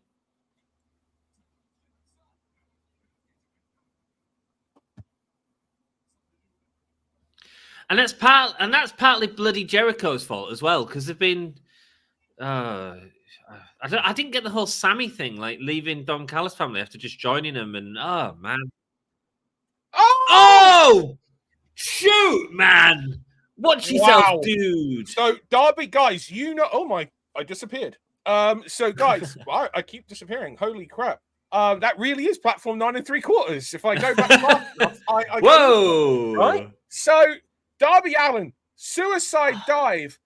But you know how Darby throws himself into it. Lad, he got met with the most perfectly placed knee from Takeshita. Oh. And then he just gets yanked from getting back into the ring and takes a big back bump on the freaking ramp. Yeah. This match, but Dan, already. It doesn't feel like it feels safe. Oh, the placement of the knee. Don't get me wrong, right? It was incredible. It hurts, but perfect. Incredible. I mean, this is two of the best. The ramp. Do you know what? Darby often makes jokes that, like, there'll never be a bidding war for Darby Allin. If I was, oh my gosh. Dan, how many times have we reacted during this match? This is phenomenal. So the chaos theory, the move that Doug Williams invented that Chad Gable now does as his finisher in WWE, was just done with 2 revolutions down the ramp into a big German suplex on the freaking ramp. So if you want to know what caused us to go silent because our voice got stuck down here somewhere and as our arms went flying up, it was that. Trust me, this is a match that you will see gift like you wouldn't believe on social media very, very shortly. Dark Purerezu is on that shit right now. I guarantee it. Man, so good. He's just so damn good. Both of them, because that's... Oh, yeah. Wrestling is magic, and the two are working together. Both of them so goddamn good. But, dude, Darby oh, my gosh. Even look at this sub. Like, Darby painful. puts himself in a position where he looks like he gets hurt and he gets hurt, right? Dude, you haven't done a vote, and Hassan's losing the will to live. Oh, I'm sorry, Hassan. I can't. No, but I'm not taking my eyes off this, man. Because I think we're at commercial break. I think you're okay to do it. I can't. No. What? During this match? Are you kidding? I think we're at commercial break, brother. I think we're good. Okay. You get your poll. Who wins? Right, I say I want Takeshita to win. I want Takeshita to win. It's not going to happen. So Ant goes through that. There you go. It might happen. I mean, the kid beat Kenny Omega like several times on pay-per-view. Yeah. And then we just left him for a while. Yeah, the momentum was... This is a tragic thing. People do a story and then they're gone. And the momentum... Look at Wardlow. Wardlow is one of the biggest victims of losing momentum through being gone. Yeah. Because the guy was hot as anything, but they didn't have a follow-up for him. No. Yeah, exactly. And Takeshita, it's like, realistically, you beat Kenny Omega twice, and you're not getting a title match against someone. All those titles, and the dude can't get a title match? He beat Kenny Omega twice. J-Man loves a lot of people. A women's match before 9:20. Yeah, well, good. I mean, I think there was a little bit early on the finish, but I think they started early. Misfit just said beating Kenny doesn't mean as it would have done in 2019. Bog off. Like, Kenny literally just main evented Collision for the title against MJF. So this is a guy that's just challenged for the world title. Kenny doesn't lose many matches either. You go back and you check. Like, it's not about how the internet necessarily perceive him. Go back and look at the wins and losses. Yeah. It's like his placement is he's always in a major place. And those wins, to his credit, were presented as meaning something. They did present it as like, he just beat him. Here comes the dive. Owner of the best suicide dive, I think it's Darby Allin and Emerson Jane. They are the two people with the best dives. Man. Because when they do these dives, you believe they're actually trying to do it. So many people do the dives, and it's just like barely anything, connection. With Darby Allin and Emerson Jane, I believe they're trying to take out their opponent. Oh, hell yeah. And the thing with Emerson as well is she's slightly bigger than Darby as well, so the impact is for not. Oh, he just took the double underhook, sit out. Don't want to call it a tombstone, but kind of like a tombstone. The reverse of Trent Beretta's finish, basically, for a near fall. Misfit said MJF was the world champion. There's a difference. Yeah, MJF was the world champion. That's the point. And Kenny Omega was challenging MJF for the world title. And that was after Takeshita had beaten. Yeah. Like, come on. Thing is, there is something that says Cody versus Roman can't be a triple threat with maybe someone who could eat the pin. Maybe. Yeah, I suppose. Yeah, you could do that. Have The Rock eat the pin for Cody and Roman. Could do that.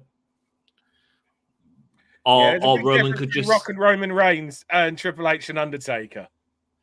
Especially with how business is right now. You could just stack Cody and Rock and Roman pins them both. Yeah, I'm not saying that they wouldn't do it at that. I just think it's just like, really? Like...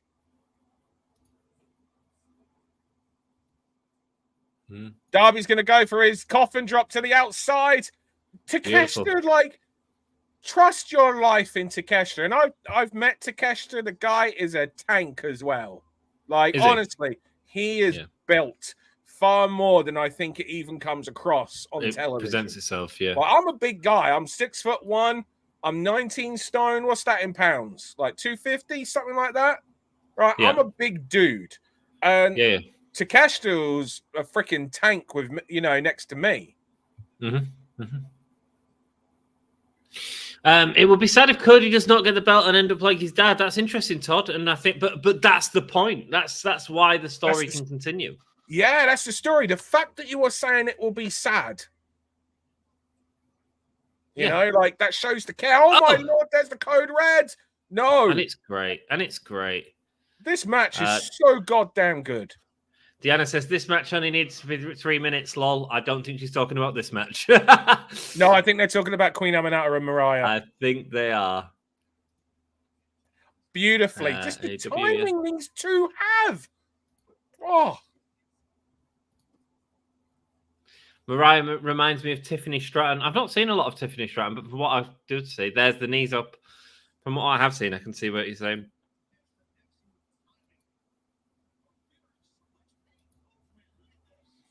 The crowd are on the feet for this, Dan, and there wasn't at the start. This is what we fell in love with AEW for. Hell yeah, man. I'm not saying every match needs to be this, but this is what we fell in love with AEW for. Yeah.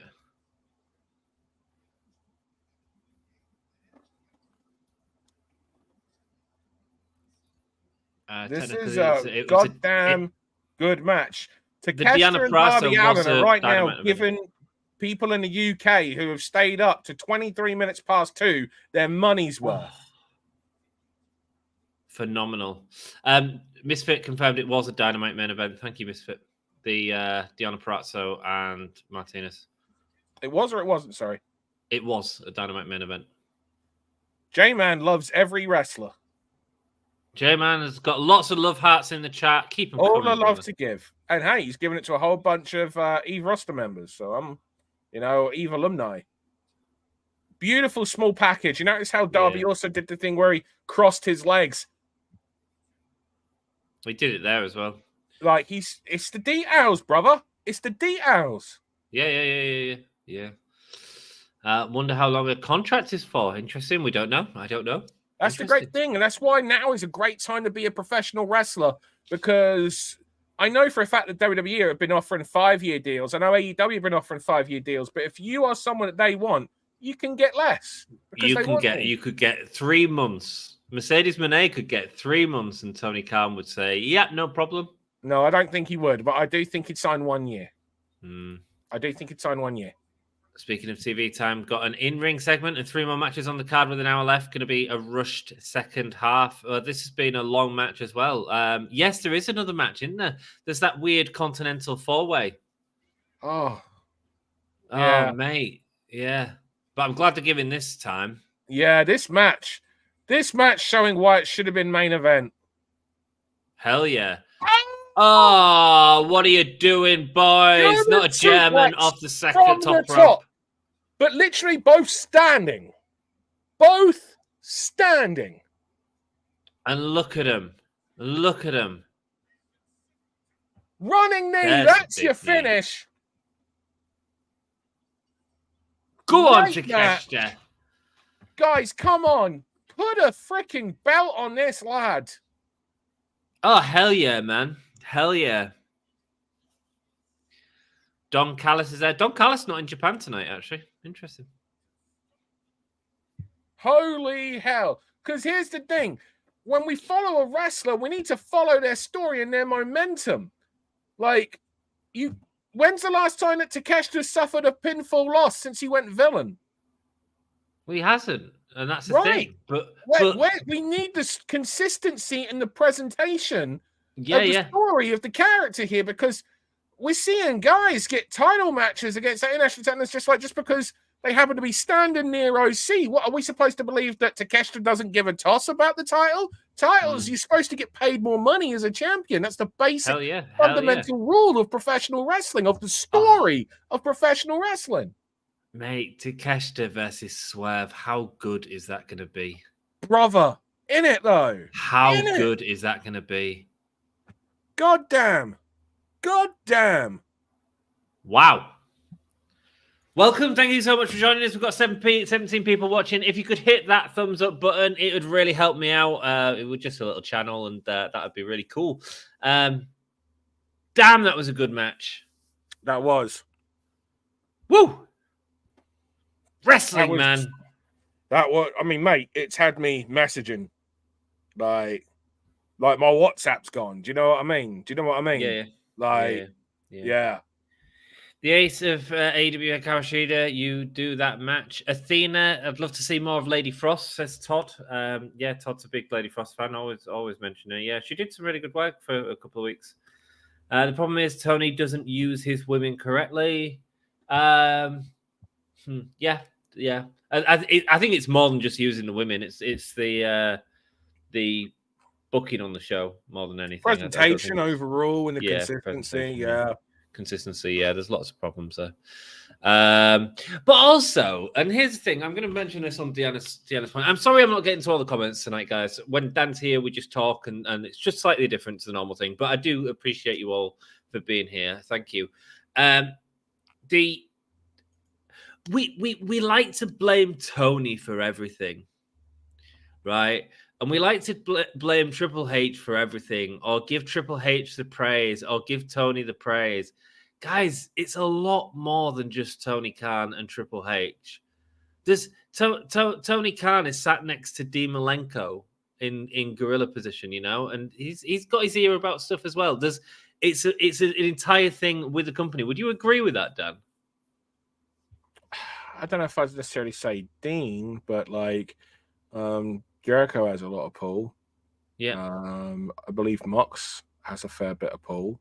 Danielson. But Mox, but I would say Jericho is more in Tony's ear than anyone else. Right. But Tony, Tony, like Triple H, is the guy with the final say.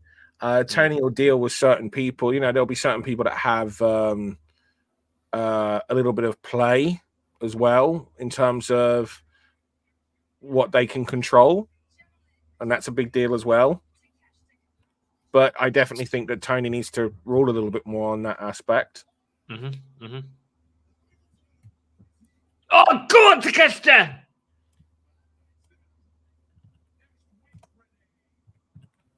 Keep it going. Keep it going.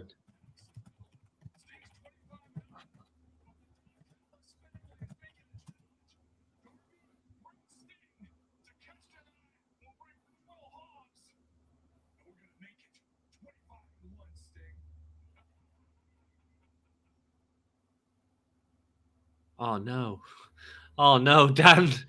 Oh no, Dan, what have they just done? I didn't hear the promo. I was replying to Misfit. Dan, what have they just done? I don't know. What have you just done? They're at Daly's place next week. Takeshita. Powerhouse Hobbs versus Sting and Darby Allin. Hobbs, if they're not winning that, Hobbs is taking the fall. Oh yeah, I hope so. They're not winning that. They're not winning that. Sting and Darby Allin. Don Callis also made a good point of saying Sting's will be 25-1 in AEW when he loses at Daly's place. Just with regards to what Misfit's saying, asking about Lady Frost. I mean, I know because of speaking to people that, if I was wanting to book certain people, they have to run it by their employers to get those dates off. Mm-hmm. So, yeah. Father of the Year says Michael, he certainly is. You boo me. Christina's a great heel, he certainly is. See you later, Mike. Oh, he's well gone. He's going to be well gone by now, brother. I know, sorry. When Luchasaurus turns on Christian, it's going to be huge. Yes, because they've made it huge. Because they we had all to see cut it there, coming. of course, didn't they? Because he didn't go over, bless him, the first time. But they reacted really well to it. I'll give them credit because a lot of people panic over that. But he just threw him in. He didn't quite go over, so he just quickly grabbed the leg and hoofed him over. Right. Brian Cage coming out. Swerve and Garcia, AEW told us, was at the start of the show. Well, maybe they've got something planned, man. But, Swerve is a name, man. Man, do you know what I find sad? Where's Mark Briscoe? True. Yeah. That guy was so over. So over. But you can't have everyone then. But he's a great babyface. Oh, so Brian Keith doesn't... He's in the 4-way, but he don't get no... Maybe they're going to put him over. Like, dude is... Dude's super over with talent right now, is Brian Keith. Super over with talent. Vikingo coming out last. Is Vikingo signed with All Elite then? Right, so that one is going to be based on the relationship between AAA and AEW. Right. And also the problems with New Japan in that as well. No, New Japan won't really. I mean, I see what you mean because of the CMLL deal, but that won't affect anything. Okay. That only just a few things in terms of interactions. But no, Vikingo will be a AAA contracted performer, and they have the relationship, there. Like that will have been all been agreed. But it's the reason why you never see Vikingo drop falls. Well, I hope that he's going to sign with AEW after this because they're putting a lot of time in him. Yeah, I mean, when they've got a lot of people, there's also the chance. Here's the thing, right? You run the risk of messing up your relationship with the promotion because it's like the promotion's like, yeah, okay, we'll do a deal with you, and you can use our guys, and they're like, cool. And then when your contract is up with your guy, we will then sign them and take them away, and you can't use them as frequently. Yeah. You know what I mean? Like you have to think about because it's not to say that they can't use them, but it's just like the availability aspect is now going to reverse. Yeah, the end game as well. So yeah, it's a little bit more, difficult.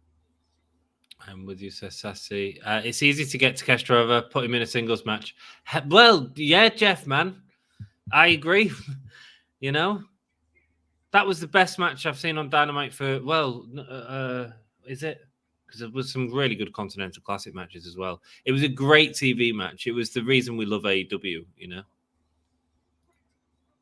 Wow, that was perfect. Can I get a vote, please? Yes, you can. I ain't even put a vote up for this one, but there's too many people in the match. It won't be that long anyway. Brian Keith not getting any reaction or anything because the audience just don't know him. Like I say, he's super popular among wrestlers. All the wrestlers want to work him. It tells me he's also got a great attitude because, people want to work people that have got great attitudes as well as being a great worker. Yeah. When someone's got a bad attitude, people don't want to work them as much. So if you ever want to know, it's just like, this guy's so good.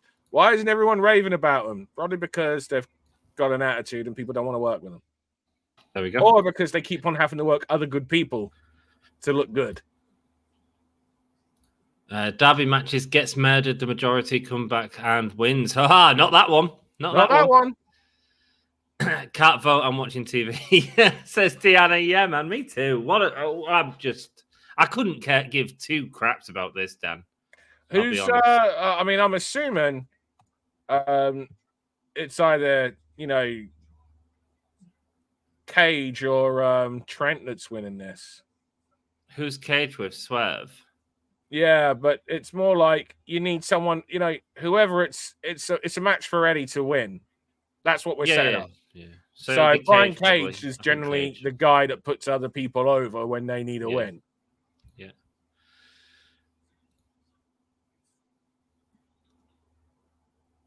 What killed the momentum for Takeshita was Jericho sticking his head into the whole Callis family. I kind of agree, man. I kind of agree. Yeah.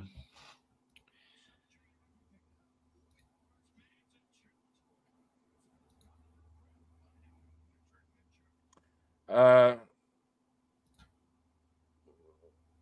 going to commercial break, so we're going to be settling it down in the ring here as Brian Keith is on top of Brian Cage.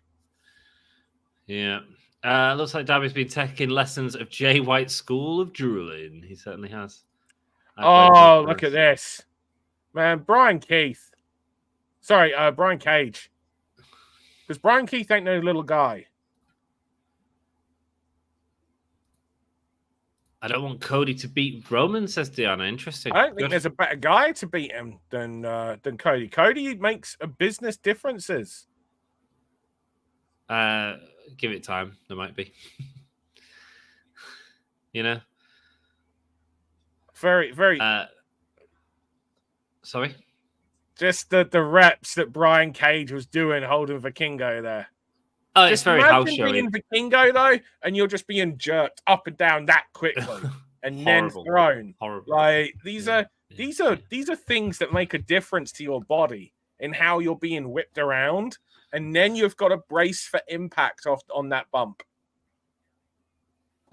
There are things I love about AEW, the things I hate about AEW. I'd say you've been quite negative on AEW a lot recently, Misfit, which is fair enough if it's not your bag. But there's times where you I'm the same. I don't know. Yeah, like the Adam Cole thing, like you hated that, and it's like, well, it's obvious, but like sometimes that's okay. And I don't think it was presented perfectly and stuff like that, but it almost feels like that was predictable. And it's like, but that's okay. Oh wow, this is kicking off between Sassy and Misfit. That's fine. I think, but I'm the same with WWE, and I think it's like most things. You know, there's going to be some, especially when you have a product as regular as a wrestling product. You know, and so many things. I think the other issue.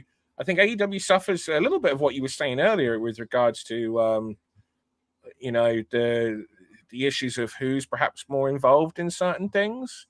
Because there's definitely going to be a case in AEW when it comes to, it's not a coincidence that certain people aren't losing, and when they aren't losing, they're not on TV. Do you know what I mean? Because these are people that aren't fond of losing, and therefore. And I'm assuming they've been given, you know, a little bit of leeway in some of their television presentation, shall we say?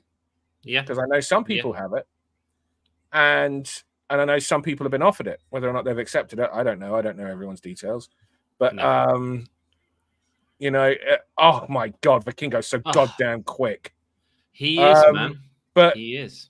The issue in terms of, you know, the consistency and presentation, those are things that I have with AEW. I obviously have a big problem with their women's presentation. But at the same time, I also say that, like, that pay-per-view last Saturday, man, if that had been a 3-hour show and you'd have cut some of the stuff that didn't need to be on there, I think we'd all be singing the praises of how incredible it was. I think WWE are hot right now as well. Like, I think that's the other problem. WWE are doing a great job at the minute as well, and so you compare it to. I mean, AEW was great a few years ago, but that's because WWE was absolute hot garbage. You know. Yeah, there's a big difference in the product between you know, Vince's WWE and Triple H's WWE. Oh yeah, I think everything for the last 5 years has been pretty much garbage on WWE until Triple H took over. I completely that's agree. Why you birthed a new company that was hot and exciting. And that's why I think also part of the reason that people are saying that AEW is cold, not because their attendance isn't down.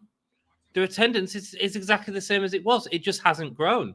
But Raw's attendance is oh my. Wow. Raw's attendance is up at the minute, but they've got some great stars and some great stories and some great momentum. I hate that when you can see people place for the bit coming up. Right. Sorry, it's just that we got such a clear Trent had to adjust his, like, why would he go for the pinfall, adjust his pinfall that way? You'll just dart in and go for the cover. Yeah. That is, Takeshita should have been in the C2 belt if ever I've seen one right there. Takeshita should have been in the Continental Classic, I think, man. Well, this is the thing. Again, it comes down to wins and losses, doesn't it? Yeah, I suppose. Maybe we like, got Takeshita and Swerve, though. Doesn't want these people losing matches. So, you know, he had to put people in that he was okay with them losing matches. Can I just say, I think they did a really... But the thing is, you would have had him on TV for X amounts of weeks, you know? And that's the other thing. He'd have also lost matches, which they obviously aren't keen on having him do. I would have preferred to have seen him on TV than and taking losses, you know. I suppose with the Continental Classic, though, it's very difficult to protect people within that as well. The Continental Classic, in terms of who was in it, really didn't make any sense. No. Because it was just like, why is... Like, I think if they'd have given us some reasons, we'd have all accepted them. Do you know what I mean? So I think it's just a lack of reasons as to why, you know, he wasn't... why the people in it were the people chosen. Yeah. And we got tons of action going on here. The Kingo with a moonsault taking Brian Cage down. Really good.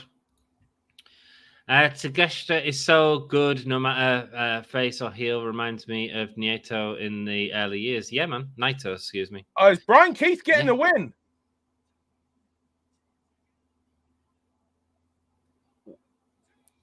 Is there a Ring of Honor pay-per-view coming They're giving Brian Keith some shine, yo. That's what I was going like. People like him. So he's one to keep an eye on. Like, I know, you know how a lot of wrestlers do their lists? Yeah. Oh, I'm assuming this will be a finish. Yeah. And it is. Trent over. I am... A lot of wrestlers do their list on social media at the end of the year to say, these are the people I want to wrestle. Man, Brian Keith is on most of those lists, and even some of your favorites lists to those watching. Oh, you're saying that Lady Frost is signed to AEW? Is that what you were saying in chat? Yeah. Like, if I wanted to book Lady Frost, she has to get approval. She has to submit. If you want to book someone for a week when there's AEW, they have to request it to make sure that they're good. So they have to contact Christopher Daniels, and Christopher Daniels then goes through and gives them whether it's a thumbs up or the thumbs down. There you go. That is how you go through AEW booking. Thanks, Dan. That's interesting, man.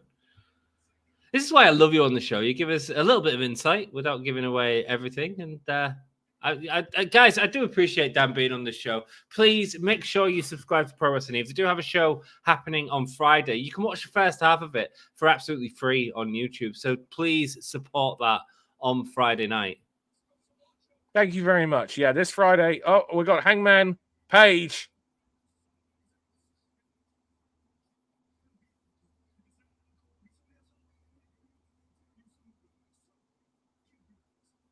Okay, so Hangman Page is unhinged.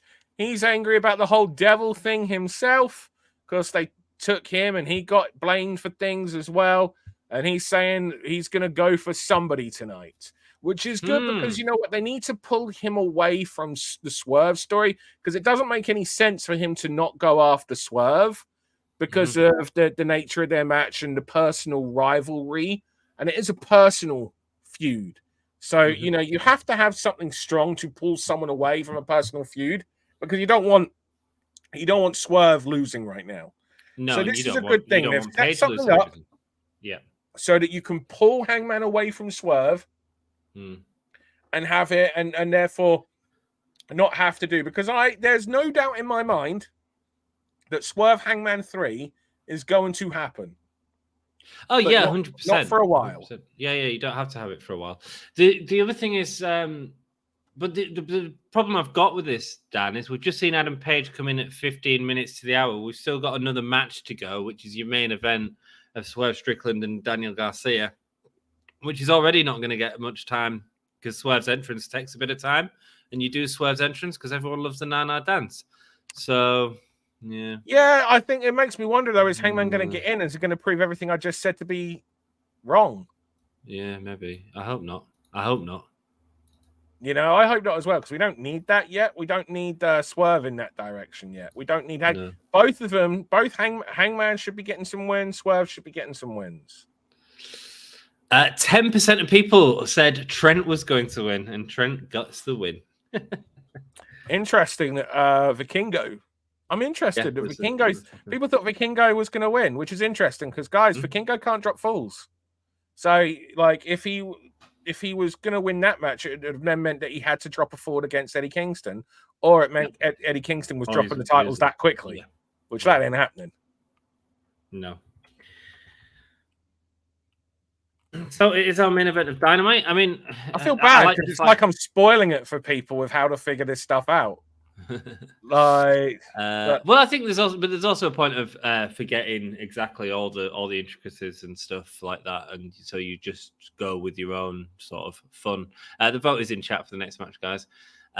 Sting, don't lose. Don, why would you do that to Takeshita? That's exactly how I feel, man. That is exactly how I feel. And also, you're building up to this last Sting match, and we still don't know who it's going to be. No, I know of some people that were offered.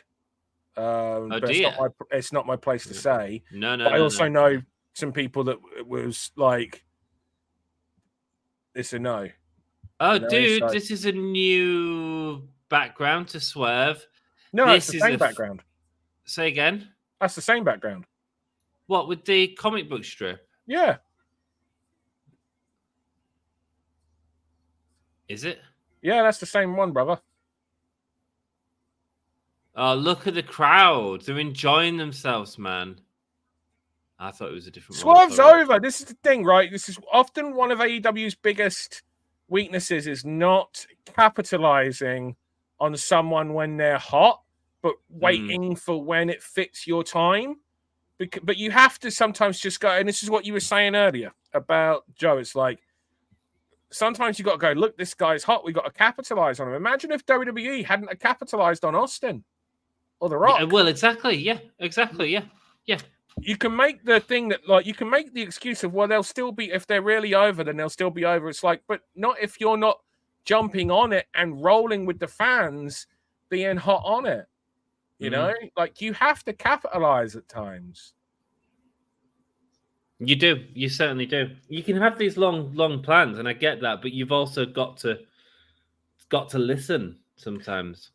The main event of Dynamite tonight is Swerve Strickland, who went through to the finals of his block against Daniel Garcia, who lost every match bar one in his block.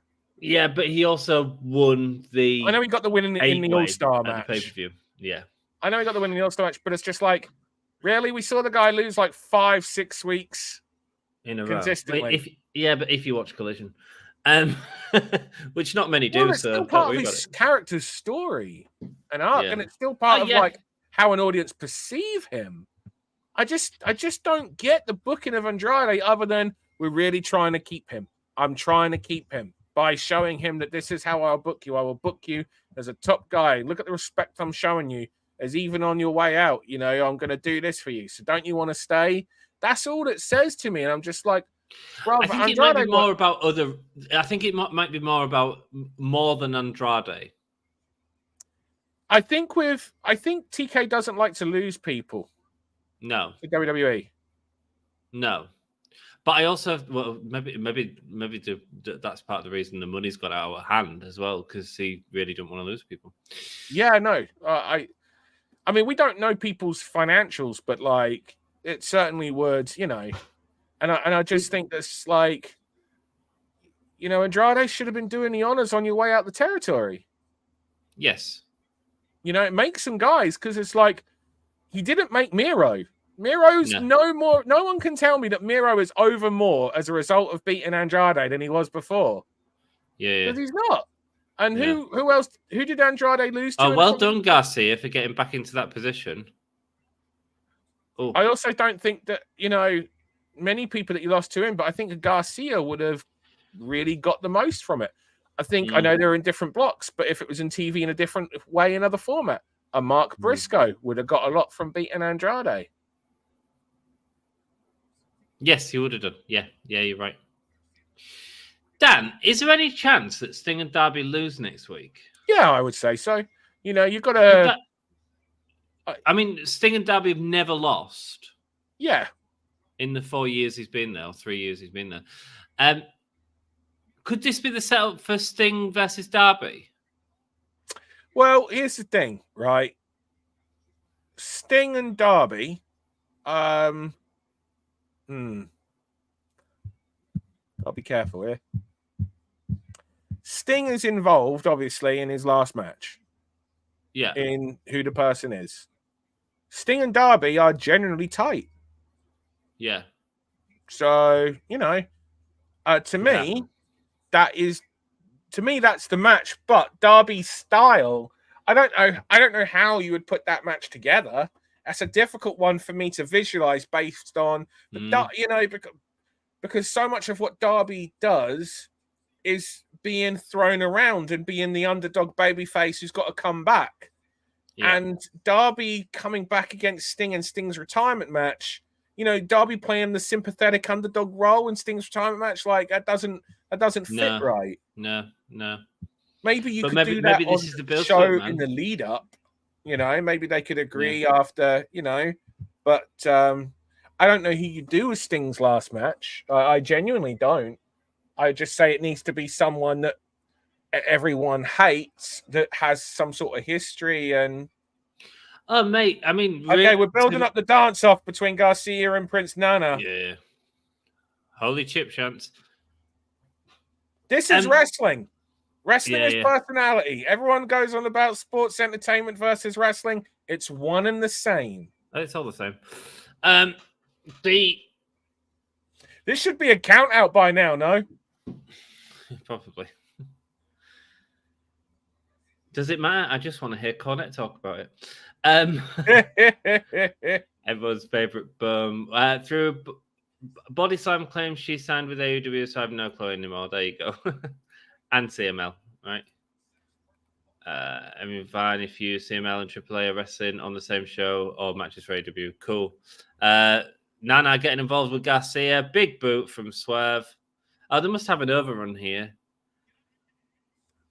DVD from Swerve to Garcia on the ring apron. And we're going to an ad break with 7 minutes to go. Yeah, so there has to be an overrun. And if there is, I'm glad it's not advertised. I don't like advertised overruns. But the problem is, dude, but there's no freaking surprise when it happens every week, Dan, either. Have they been doing it that regular, really? Oh, it was. Yeah, it was really bad, dude. It was so we know we're going to be here. Be advertised as like 8 to 10:05.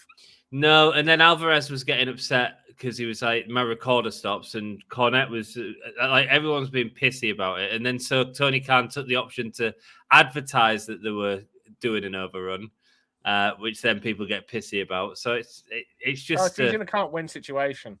Yeah, man. Well, that's really, you'd have thought that technology would have been enough where it'd be like, well, the show hasn't ended yet. Oh no, technology. The show, we're not doing the old VCR timekeeping gimmick. No, I don't believe it's not. It's technology's problem. I believe that's the company or not working with the television networks or with the multiple streaming services. Because let's not forget, this isn't just going out in one place. This is going to multiple broadcasters like YouTube TV in America and stuff like this, and they're not going to them and saying this is happening. Yeah. That's the job. That is someone's job within the company, and that is you 37 hours a week. You know what I mean? Just to inform all the different TV outlets that this 10-minute overrun is happening, and clearly they haven't got that yet because it's not happening. Give me Takeshita versus Shibata, please. I want to see that. Let's go, Misfit. I'll give him that. Jeff says Vikingo is the commander dreams of being. I agree.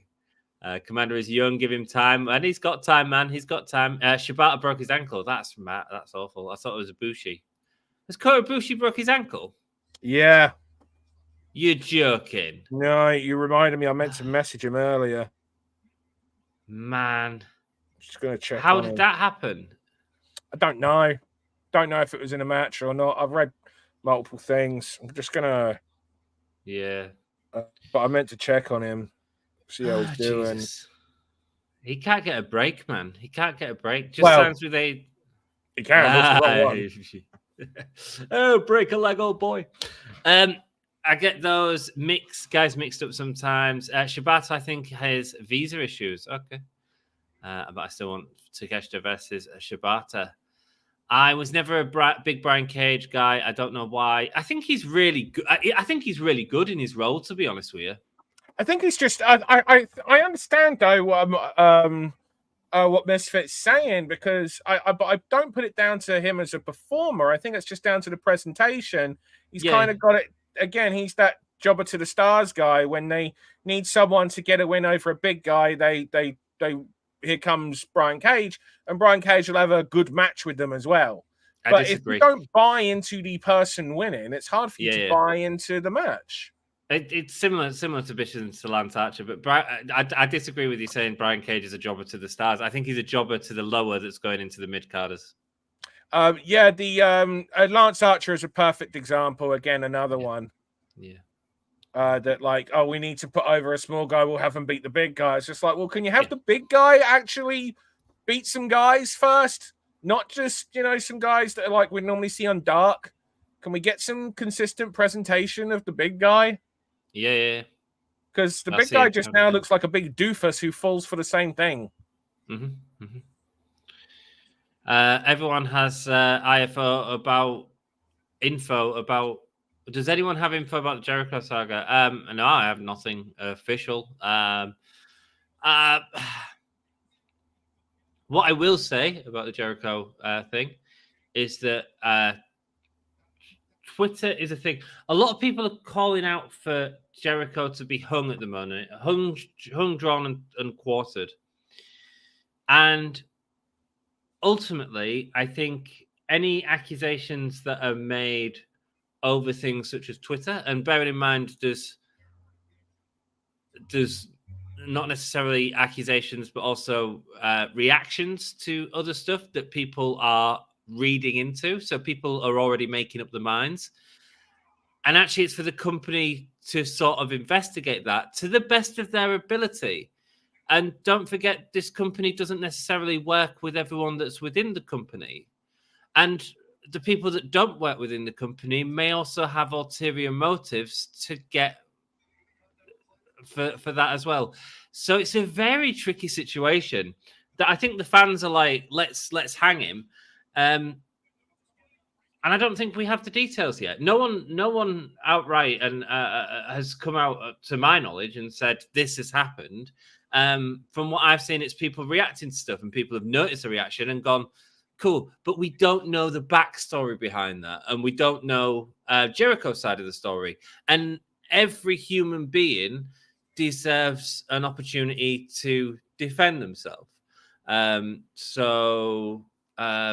Even the worst human beings, because sometimes there's a reason, and we should try and understand them reasons as opposed to just trying to hang everyone. Oh, no! Oh, what happened? So Daniel Garcia was trying to put the sharpshooter on Swerve on the table, and they fell off the table, lost the balance, and they fell off. Nasty. Oh, I feel bad for him. You never want to see that. You never want to see that. No. Do you think they'll go back to it? No, not at all. You don't do that, guys. I don't know, and I thought someone got hurt. Sorry, mate. Knox is the perfect rest for this cluster. Brian Cage will be better in WWE. I agree, but he's also re-signed to AEW, so there must be some sort of happiness there for him. And I don't know what that is. I'm not Brian Cage, but he must be happy where he is. Better is, what does better mean? Well, I think in WWE, Brian Cage is not a giant. He's a very well-built guy in WWE, but he is not. He's not the giant that he is really in AEW. because WWE has got a load of big guys there. And I think the other thing, Deanna, is I think that WWE are changing that anyway, because it was Vince that was loves a big guy, you know, and ultimately Vince likes a big guy, but he only likes one of them, and as soon as he's done with them, he'll just throw you out of the company. Look at Braun Strowman, you know, who I actually think was doing really good work, as Dan goes back through platform 9 3/4. Did I? Sorry. He was proper disappearing. It was really good. So, yeah, just my opinion. Probably not some Mania weekend. They haven't announced the Ring of Honor pay-per-view, but Supercard of Honor is usually Mania weekend. Absolutely. I just wondered if there was going to put him over and put it on a Ring of Honor pay-per-view. That's got to be the finish. No, it's not. I thought that'd be the finish because it's like we're past the hour now. Oh, mate, 10 minutes. That's what I normally do. Mate, I honestly thought that like we would have an angle at the. I said at the start when he announced this, I hope this is a vehicle to set something else up. For this to be in the main event position, it has to be a vehicle. There's no other reason for it to not be. So we need time to for that. Oh, that's the finish now. That was. Oh. What? No, it's his story of never give up, is it? Okay, so we're trying to make Daniel in this match. We're trying to rebuild from the Continental Classic. Yeah. But I still don't think Swerve's losing. We do love when the Wizard is in the house. Me too, man. Okay, this is the finish. Oh! Oh. That's great. That's great. There was some tuck there. Ooh. The Wizard is a boss. He certainly is. Oh, Misfit's been doing his G1 on 2K23. Keeping the scores is hard as hell, says Misfit. Ooh, just gonna. Oh, you all right? Just that finish, brother. You didn't like it too much? Oh, wrestling's a magic show, and I hope those two got a good method because it looked. All right, what we setting up here? We're setting up, like I say, remember what I said about a vehicle? Well, Hangman's coming out.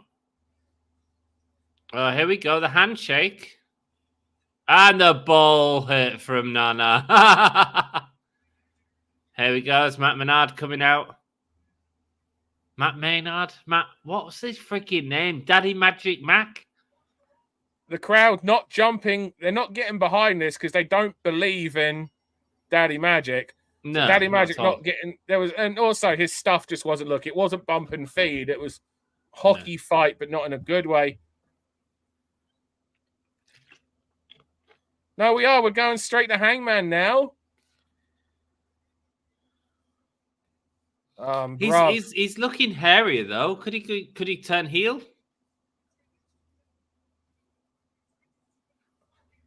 So we're just gonna have him come out and then nothing. What are we gonna do here? Oh no, they'll do something. You can't have Tom Selleck, Hangman come out and not do something. He's got the mustache, bro. He's got the mustache and the mullet. Oh no, it's just fight. I just don't think either should be losing anytime soon yet. And I just think it's too soon to come back to this. But it depends what else. It depends what else you're doing, Dan. Because you've got to give something to Swerve to keep him away from the title. MJF needs his time off. Maybe, but I just. But is this your easy build Revolution match? Yeah, it's just then. What do they do after? Swerve's won twice, hasn't he, as well? I'm interested as to why Swerve didn't powder. Why was Swerve up for the face-to-face confrontation with Hangman? Like, he's proved his point. He won the match twice.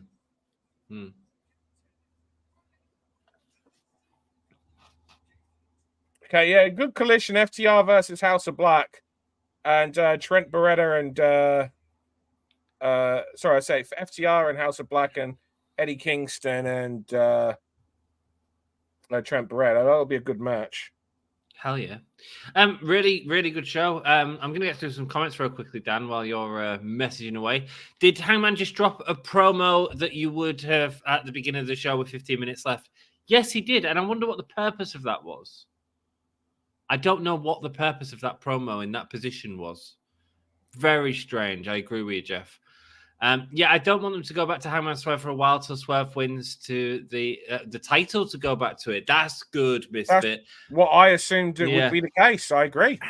However, once again, you have 6-7 weeks to build up this pay-per-view.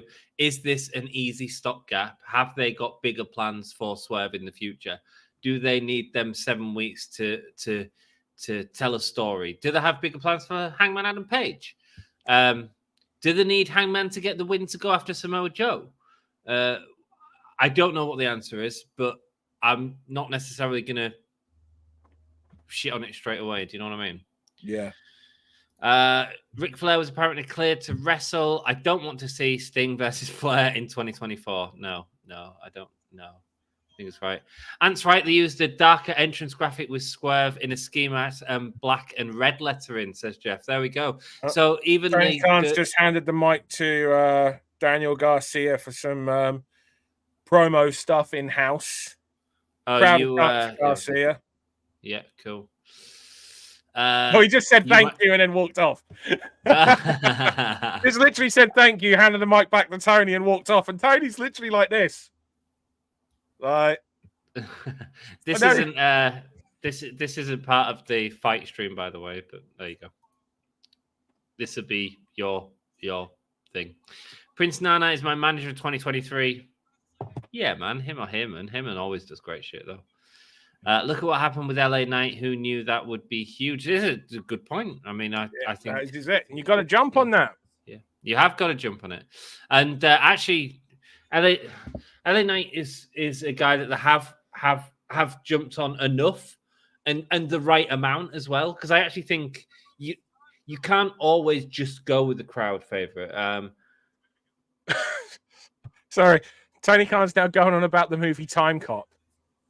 Oh, nice. Shazam, Tony Khan. Mox is in Japan for... You haven't seen the Shazam promo, have you? No. Oh, mate, it's banging. It's Tony Khan, like, promoting Jeff Jarrett versus Orange Cassidy and also the movie Shazam while high as a kite on coke. Oh. It's freaking brilliant. And he's like, Jeff Jarrett, Orange Cassidy, Shazam, next week, Shazam. That's great, man. Mox is in Japan for he was just going on about how people can watch the live audience are going to get to watch Rampage now, but you can then also be in two places at once because you could be here at Rampage and at home watching it again. It's a lot like that movie Time Cop. He goes, "You all know that movie Time Cop?"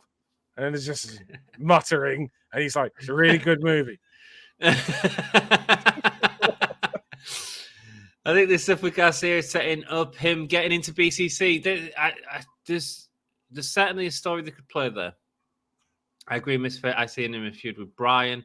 It's similar to how they did Utah. I'm going to be very interested in Tony Khan will handle Malachi if Malachi chooses to opt out of his contract. There's been a lot of talk of Malachi opting out of his contract at the minute, and I think it's all. TK doesn't let anyone out of their contract early. No, and also I think he's the Hardys and Mark Briscoe are going to be in a trios match on Rampage. There you go. Spoilers, I missed who the opponents were. Sorry.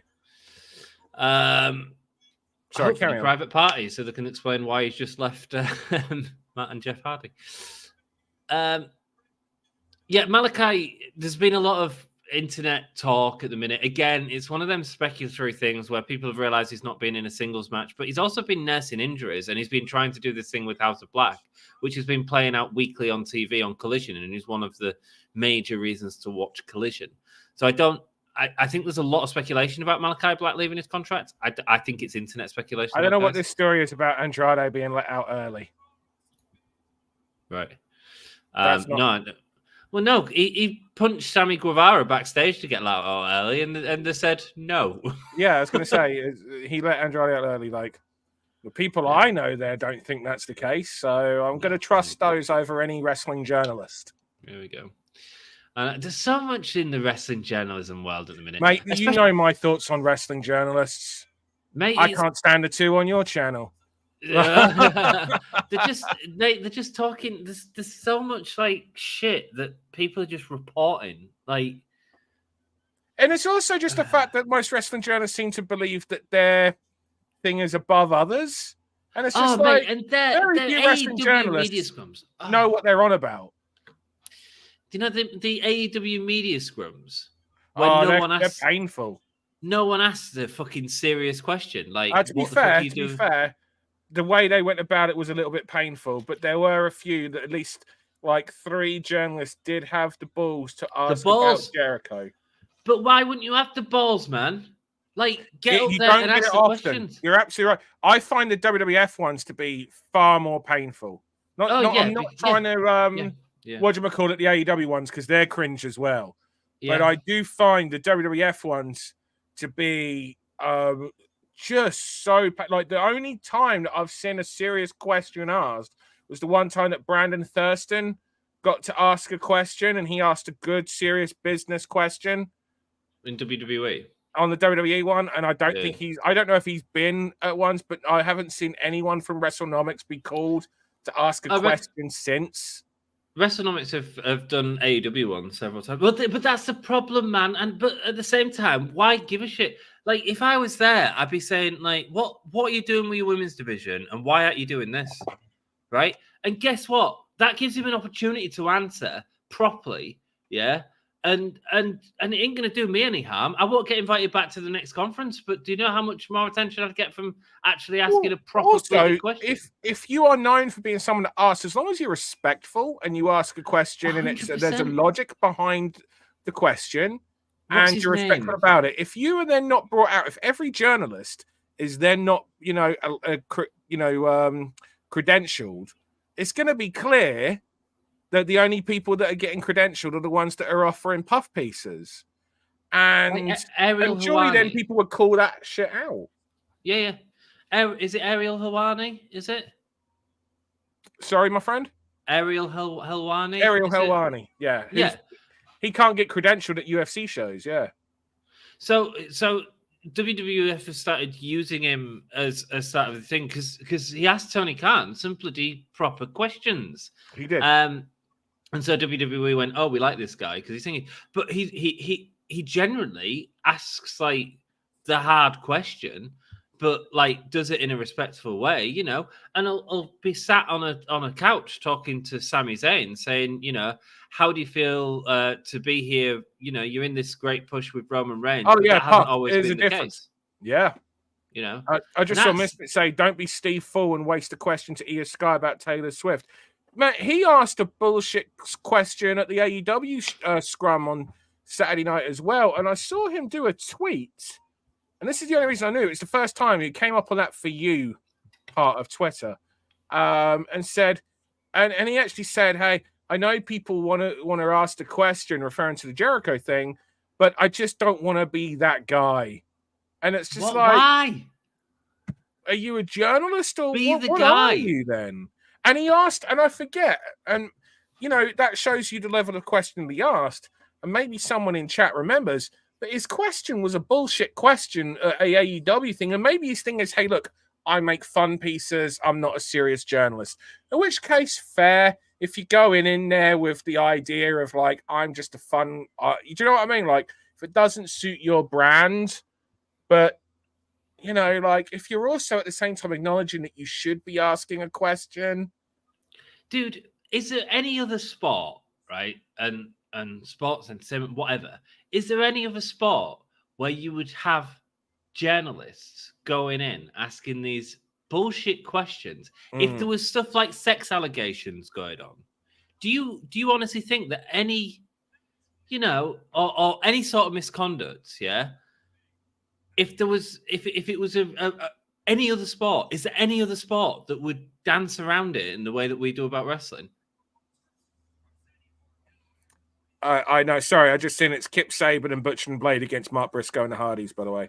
Well, I'm glad that was more exciting than my sex allegation talk. No, not at all. Not at all. Just bringing, letting people know that they've got some exciting action coming up on Rampage this Friday night. credentialed.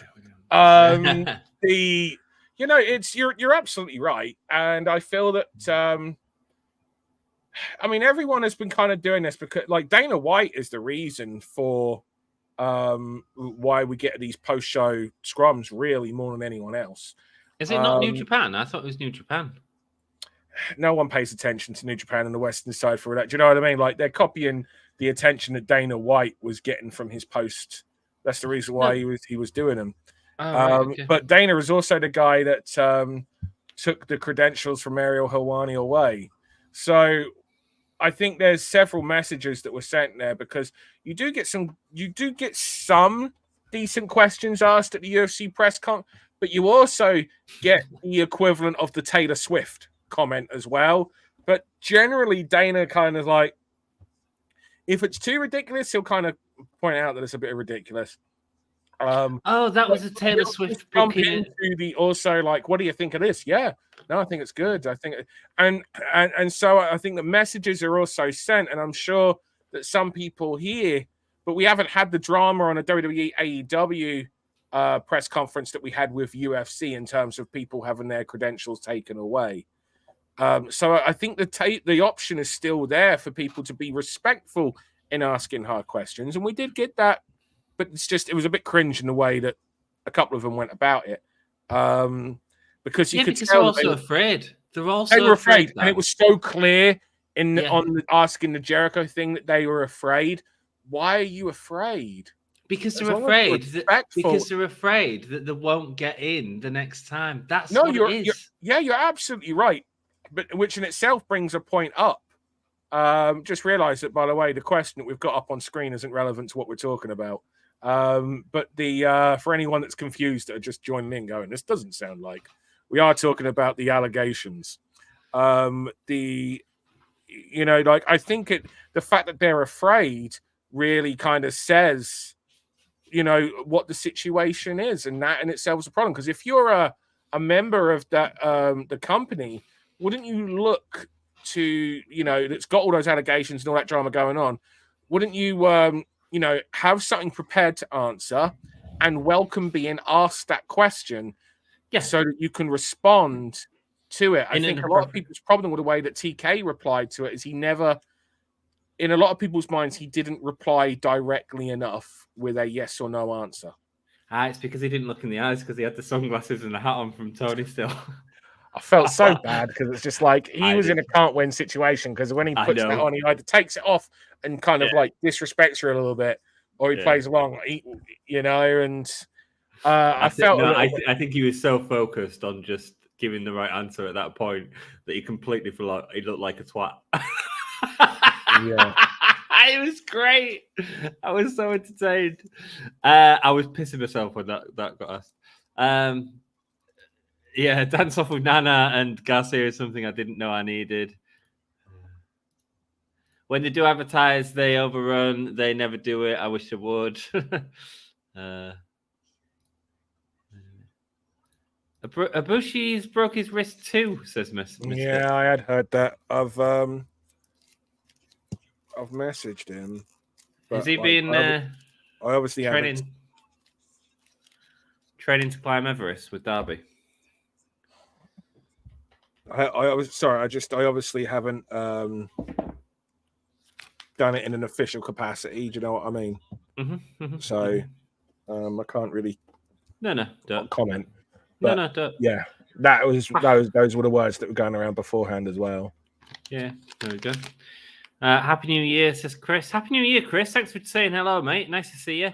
I'm not touching the Jericho stuff. Why, Misfit? That's interesting. Why? I think the thing about the Jericho stuff is it's a situation where you have to. It's something that brings emotion, and a lot of people don't like that you have to separate emotion from it. Because it's like, it is, of course, it's a thing that brings emotion. We should, as a society, have an emotional response to things that are right and things that are wrong. Oh, hell yeah. But we also need to be able to separate emotion from the legal system to be able to talk about it in a sensible way because we can go over the top and say this should happen or that should happen because we feel an emotional way, or we can talk about it in a real way as to how the system works, what has to go ahead in a procedural manner. Which bores people, and people don't like that because watches and clicks and links and views and everything is done on having an emotional response, and people getting that confirmation bias, people getting that little bit of adrenaline because someone clicked like or replied to their comment is what fuels everything now, sadly. It's one of the things where I'll never be a good YouTuber because I don't do that. You don't do the drama. And that drama, and remember, as entertainment, as YouTubers, it's another form of entertainment. People want that drama. If people think that Jim Cornette feels 100% behind everything that he says, then they're being worked, because Jim Cornette is selling a new form, is selling his form of entertainment. Yeah, of course he is. Yeah, of course he is. And he knows how to do it well. And he does. He does. Maybe I haven't looked into the Jericho stuff enough. That might be the thing, because I've been busy at work, etc., and busy with Becky. But like, and I really do get heated over shit like that as well. Like I've become very heated at the whole Vince situation, which I think was, and I don't know how similar it is or not. I got really heated about the Velveteen Dream situation as well. But heated in my own informed way, right? So I don't like Sam will say it all the time. He says innocent until proven guilty, and I'm like, well, I've looked at what I've been told about the Vince McMahon case, and I've seen that he's paid off people with multi-million dollars. And guess what you don't do if you've done fuck all wrong? You don't pay people off with multi-million dollars. So how is that person ever going to be proven guilty unless one of them breaks some sort of thing? And but at the same time, yes, he is fucking guilty because he paid them multi-million dollars to shut them up. One of my favorite lyrics is about the Prince Andrew thing. And it goes, the grand old Duke of York, he said he didn't sweat. So why did he pay 12 million quid to a girl he'd never met? There we go, man. That's great. Right? Who's that?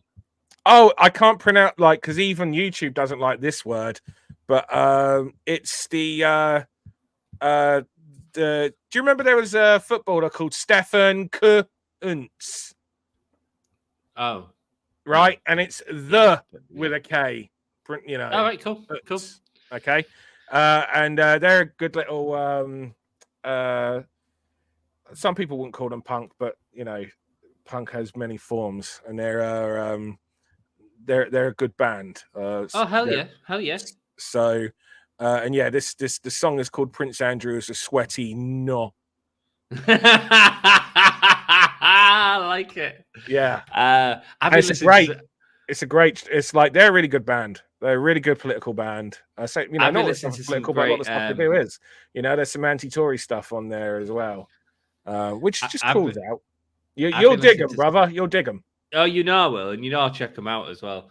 I've been listening to some great punk. Do you know Delilah Bond? I know of Delilah. Yeah, no, I do know Delilah Bond. Yeah, Delilah Bond. Hands off Gretel. Yeah. Yeah, man. Her stuff, man. Her solo stuff is ultra like feminist. You know. Oh, I know. Dead men don't rape. Yeah. I'm like, yeah, go girl. Go, girl. I had it on in the kitchen the other day, and our lass was like, this is a bit extreme. And I was like, no, this is good. Yeah, no, she followed. That's how I found her. She followed Eve. Oh, did she? She's great. She's a really. I can see why, though. Like, because when I saw her stuff, I was like, yeah, I can see why you'd be into Eve. Well, Hands Off Gretel is very much like Distillers, but a UK version of Distillers, which is when she was younger. And I met her years ago, seeing her live. For those who don't know, Hands Off Gretel was the band that she was a part of. That's right, man. And Delilah Bond is like her own sort of alter ego. That's her own, yeah. Yeah, but I tell you what, she when I met her, and I don't know if it's still the case or not, her family was so supportive in her, and that was really great to see. Like, I think she has spoken about that, yeah. Yeah, has she? Right. I don't as Delilah, like as a solo, yeah. I think I've seen her speak about it, yeah.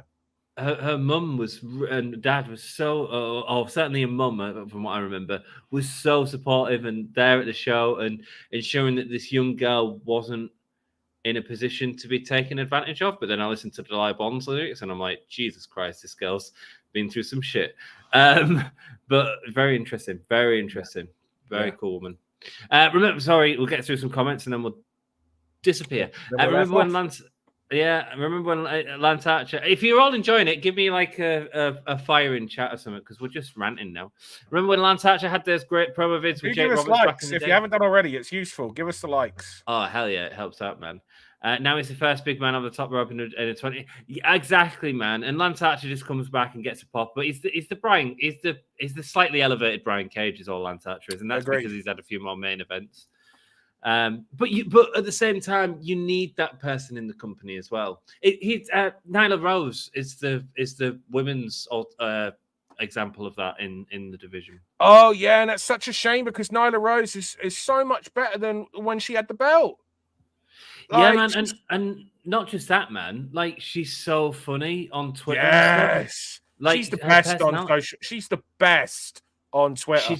She's a face. Jordan Grace used to be the queen of Twitter. It's Nyla Rose now, right?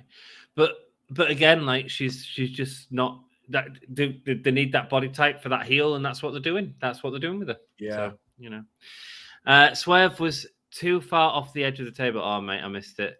No, Paul White is the Giant. A great move. Trent versus Eddie is happening at Collision already. Really? See, that's not a story, Dan. Oh no! What it was to set up a match it's to set up a TV match. Yeah, fine. Not every, it's a win. It's a defense for Eddie, while they keep the thing on, and it's a background, and it's also a backdrop for the Danhausen Trent story, which they're doing. So I'm not against that. The only thing is, it's like we all know that it's not we're not buying into the match, but how many title matches do we buy into the challenger of? This is on. No. Excuse me, this is on both brands, Can we have Danhausen versus Eddie Kingston, please? See? But what did you just do then? What was that? A reaction? Yeah? I did. Yeah, because you know that it's so bizarre. It'd be great. Yeah, hey, look, I'm not against. Perfect. I've just found the person's, sorry. I was looking for someone's passport scan that they'd sent us, and I've just found it. Nice. Sorry, because I was still booking the flight. So I couldn't find their passport. Sorry. So we can end this anytime you want, man. Just let me know. No, we're good. We're good. I'm very skilled. I'm able to do it. I know the move is Peach Rock, one of Momo Watanabe's finisher. The Peach Rock. What's the Peach Rock, Dan? A Peach Rock? Momo Watanabe's finisher. Oh, I couldn't describe it. Okay, cool. I'm hoping they wouldn't go back to Swerve, I don't watch Stardom. Right, okay. There's no point. I only really watch, things of people that like I'm going to potentially be working with. And I've already lost enough money with Stardom. So I don't have any right. Fair enough. No disrespect, they'll do great. They're bigger now than ever. Yeah. Good. If they did a third match, Swerve should win with his momentum. That'd be interesting. That could be an interesting story, Dan. Swerve wins all 3 matches clean. That would shock the shit out of us. I think it's what they have to do. I think it's what they have to do. But you have to find a way to use it as a backdrop because if someone enters like your house and looks over your kid's freaking cot, you don't stop. But do you have Hangman lose and as we see him sort of breaking down more and more into this absolutely lost control piece of shit, like and you do the heel turn that way? I think that could be some interesting storytelling. Yeah, it could be, but you just have to find a way to distract and get him on over somewhere else, which is more my thing, on it. It's like, like I say, I just have, I just look at the rivalry as so personal that you wouldn't as a father. If you're anyone out there as a parent, yeah, you know, someone starts messing with your kids. Yeah, it's a different world now. You ain't stopping. No matter what, you ain't stopping. So you need to have something pull you away to stop you. Because you don't just suddenly respect the guy. You can't end this on a handshake. You beat me 3 times. No. I'm not saying. I'm not suggesting. Oh no, I know you're not saying. My point is, it's just like you can't just. It doesn't just end with a win. You know, like unless Hangman is the person that wins and the bad guy drifts back, knowing his place now. Yeah. Which is what for the bad guy to keep winning. The babyface needs to be pulled away for that feud to dissipate. Is that the word? Yeah. I get exactly what you're saying, but what I'd have is like we're seeing now, because tonight I'd say is the most we've seen of Hangman's aggression, which I really freaking like. I think it's really cool. I think he looks great doing it. And I'd be like, if I was it, I'd give Swerve the win. I'd have Hangman go backstage, fucking raging, or whatever, not in a corny way, and beat the shit out of Matt Briscoe, right? And then move into a feud with Matt Briscoe where he beats the living crap out of Matt Briscoe, and the crowd would turn on that so much. So you think that we have to turn Hangman villain next? Yeah, I think you do. I genuinely think you do. I think it's time. I think it's been time for a while with Hangman. Yeah, I'm just not a big fan of turns being done frequently, which we've had a few turns in AEW. We've potentially got one tonight with Bullet Club. We've never had it with Hangman. We haven't, but I just feel that part of the magic of making turns mean something is to not do it frequently. I agree, but isn't that an interesting way to do it that we've not seen? It's an interesting person to do it with, but we have to change that person's morals and mindset. And a family thing causing it to the brink of that person, going to the brink is absolutely a reason. But, and correct me if I'm wrong, doesn't Hangman do a lot of the company's like charity work as well? I don't know. So, because I think he does, because of the fact that his previous job was as a teacher. So I think that leads into a lot of charity. Yeah, there was some of that. So so these things also have to be weighed up. That's why I think there are some people that you just don't turn ever. Well, I agree. And I think Hangman, and it's like, and I feel that if Hangman is stale and needs to turn, then there's a separate problem there.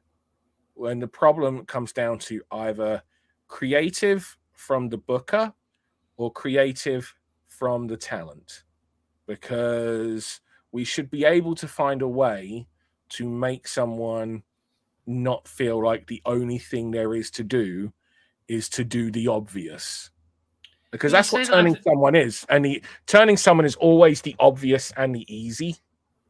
Yeah, but like I don't know, a lot of people won't really know who I'm talking about here, but like a lot of people would say to me, Dan, you need to turn Laura Di Matteo, and I'm just like, I would rather do something else than just do a turn with someone, because it's too obvious as an easy route to go, just because they're not in a program like they have been. It's like I think talent need to come up with ways of freshening their character and staying interesting. I understand what you're saying, but I'd also question how many over people have not turned. Oh, it's a fair point.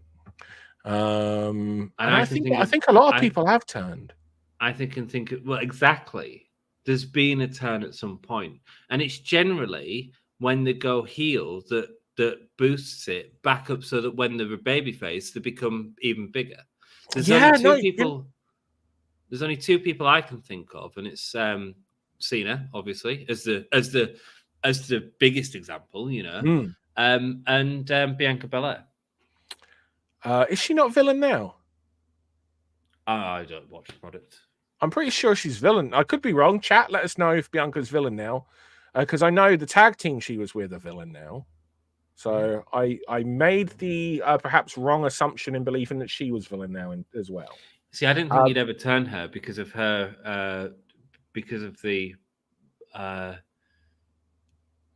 don't watch WWE, so like I just watch little bits and clips and just kind of catch like people's recaps. Like as much as I can see that the WWE product is very good, it just still doesn't like there's a lot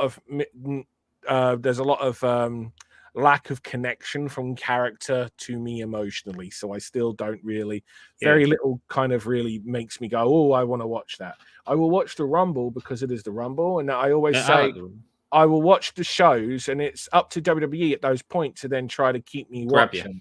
Yeah, and I have done that over the last year. I've watched a few of the pay-per-views, and none of them have made me watch the Raw the next night or the night. Mate, I went to WrestleMania this year, and I've hardly watched any of the WWE. Right, and that's a prime example because you're taken up by all the atmosphere around you as well. So that's no, I feel that totally. With regards to, I still, everyone's got their own, attachment or lack of, and both of us have a lack of attachment to WWE, despite but we still give them opportunities, and neither of us really crap on the products because we can see as well that the product. Yeah, right. You can see that something is good. It doesn't mean that it's just, there are films out there that I can see are very good. But I went and saw Wonka the other day at the cinema, which I can see is very good. And I thought it was a charming little movie. I can see why it's so popular. And a lot of people have called it like the feel-good movie of 2023. Not for me, but I could see that it was and I could appreciate. The same was The Cat in the Hat. I hated The Cat in the Hat. But I knew I was probably going to feel like it's just not for me. But I can also see that is a good film, and I can see that it's audience for and everything. I don't need to crap on it, and that's exactly what you were saying. I just think that like it's a problem. Like being a villain is a lot more fun and a lot easier than being a babyface. It is, and I think that in itself kind of shows that come on, guys, if let's try to up the creativity. It was one of the things that made the Adam Cole MJF thing surprisingly a hoot. Was the comedy and the link that we had between those two. It was far better than I think any of us thought it would be. And I would just like to challenge creative and all wrestling to not have to turn someone to make them interesting again. But again, it's not. I don't even think it's necessarily about making them interesting. I think there is a point of making them interesting, but it's the after effect where that babyface is a bigger babyface after the heel turn because they've developed some character. And actually, with Laura Di Matteo, I'd argue that could be part of the thing. And is Laura Di Matteo John Cena? No, absolutely not. And I love Laura Di Matteo. I think she's one of my favorite performers you have. I think she's amazing. But is she John Cena? No, she's not. But you have to just look at like the morals and ethics of the character and whether or not you feel that the person can also pull off in a believable manner and be bought into by the audience. Like you have to buy into the audience. The audience have to buy into the turn because it's a huge change in morals and ethics. Like we have to believe it's not just they're suddenly a bad guy; it's their whole mindset to everything they do has now changed. And I always think that like this should be a big thing. And what you're describing with Hangman is absolutely a big thing because it's involving family, it's personal. But would he also go against everything that is? Would he go against everything else that he stands for? And would more to the point, would all those people go against him for responding the way he is responding when it's involving his baby child? The people facing him? The baby faces that are now going to be his, nemesis. Stand up to him and the audience. But the thing is with most heel turns these days, and most heel turns, Stone Cold as an example, because he was a heel really for the start. He was kicking people. He was the heel he was a tweener. if he's kicking people's ass, the crowd are going to be behind it, and that's but the morals Stone Cold was still like he never went after someone who was like he never went really for someone like he didn't stun. He came to the rescue of a girl who had been picked on by by Santa Claus. You know, right. He came to the rescue. He even came to the rescue of Stephanie McMahon. Yeah. Helped with, do you know what I mean? So there was still the morals and ethics. He might not necessarily have liked doing the good thing, but he still did the good. He still did the right thing. But when Steve did the Austin 316 promo, he was villain. He was villain. Yeah, and then it was because they tried to fight it, if you remember at the start, because this was against a good old Christian, Jake the Snake Roberts. You know. Yeah. And they did try to fight it, and then they were like, "No, we shouldn't be fighting this." Yeah. Because if you remember, like Steve Austin, do you know what Steve Austin did on the following pay-per-view after he won King of the Ring? Go on. He was on the free-for-all. You know, I remembered it was something like that, and it didn't happen straight away. It wasn't. No, it wasn't until WWE noticed, and then they couldn't squash. So then they had to go with. The month after he won the King of the Ring, he was in the free-for-all, which is, for those that don't remember, the free-for-all for WWE.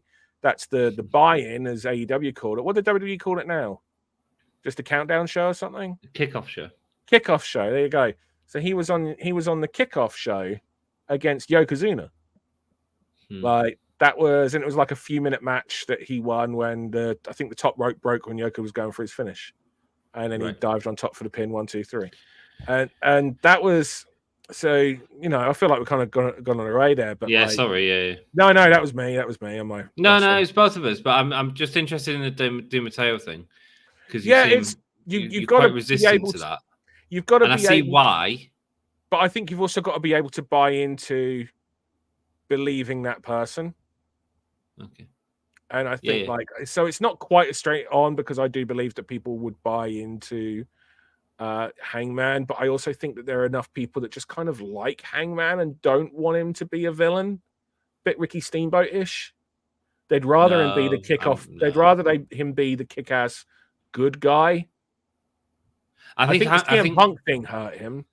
I think when Hangman becomes a heel, that is his next babyface run is where he'll take off. Is what I'd say. Yeah, it's just again that whole like we need to turn him heel so people care about him again as a baby face. So we're talking, and there's so many examples where it's wet. Yeah, no, like they're 100%. I just think that like we need some people. We need better creative. Like if the only way you can do it is because being a heel is easier, then you need better creative to make them care as a baby face. Because if I'm saying heel and face. Look at Cody. I'm saying heel and face based on Cody's another one that never turned. Oh no, it's Stardust, but I mean, whatever. Yeah, but this version of Cody, I see what you're right, but this version of Cody has never turned. You're right. And I think if you're that good anyway, right, you can be what Cody and John Cena were, which is a heel to one audience and a babyface to another, but you keep your integrity as your character and you're over with both audiences because you're already a babyface with this audience and a heel to that. So maybe the problem is that we're using the shorthand terms of heel and face as opposed to what actually matters, which is the story and about how that character progresses and about that character's morals. And maybe when we say heel and face, what we actually mean is a turn in the story for that character. Which then heel and face is the morals and ethics, defines the morals and ethics of the character. It does, but when it's done well, it should be led by the story, and that in turn gives the story is defined by the characters involved, but the story also narrates. The story also gives us background to the character. Yeah, no, the two have to go hand in hand. you know, because the story tells us the progression of the character that defines the reasons for their actions. That's right. But but how do you get a character over without a bump in the road? You can have bumps in the roads, but that doesn't necessarily mean that they have to change their morals and ethics. Like I say, I think does someone have to be a heel or a face to all audiences in order to be over? Because John Cena was certainly not a baby face to all audiences, but that dude was over. Cody Rhodes was not a baby face to all audiences, but he was over to all audiences. And I think that's important. I just think we need to get away from traditional wrestling tropes of because wrestling we do this, try to challenge the performers and the creative behind the performers, because the performers have got a big hand in this as well. Of course, I can't tell you how many times I've heard, we all hear so and so should be turned. Okay, cool, but like you're defining the character's belief, and I just think that we jump to an easy decisions, we jump to easy answers.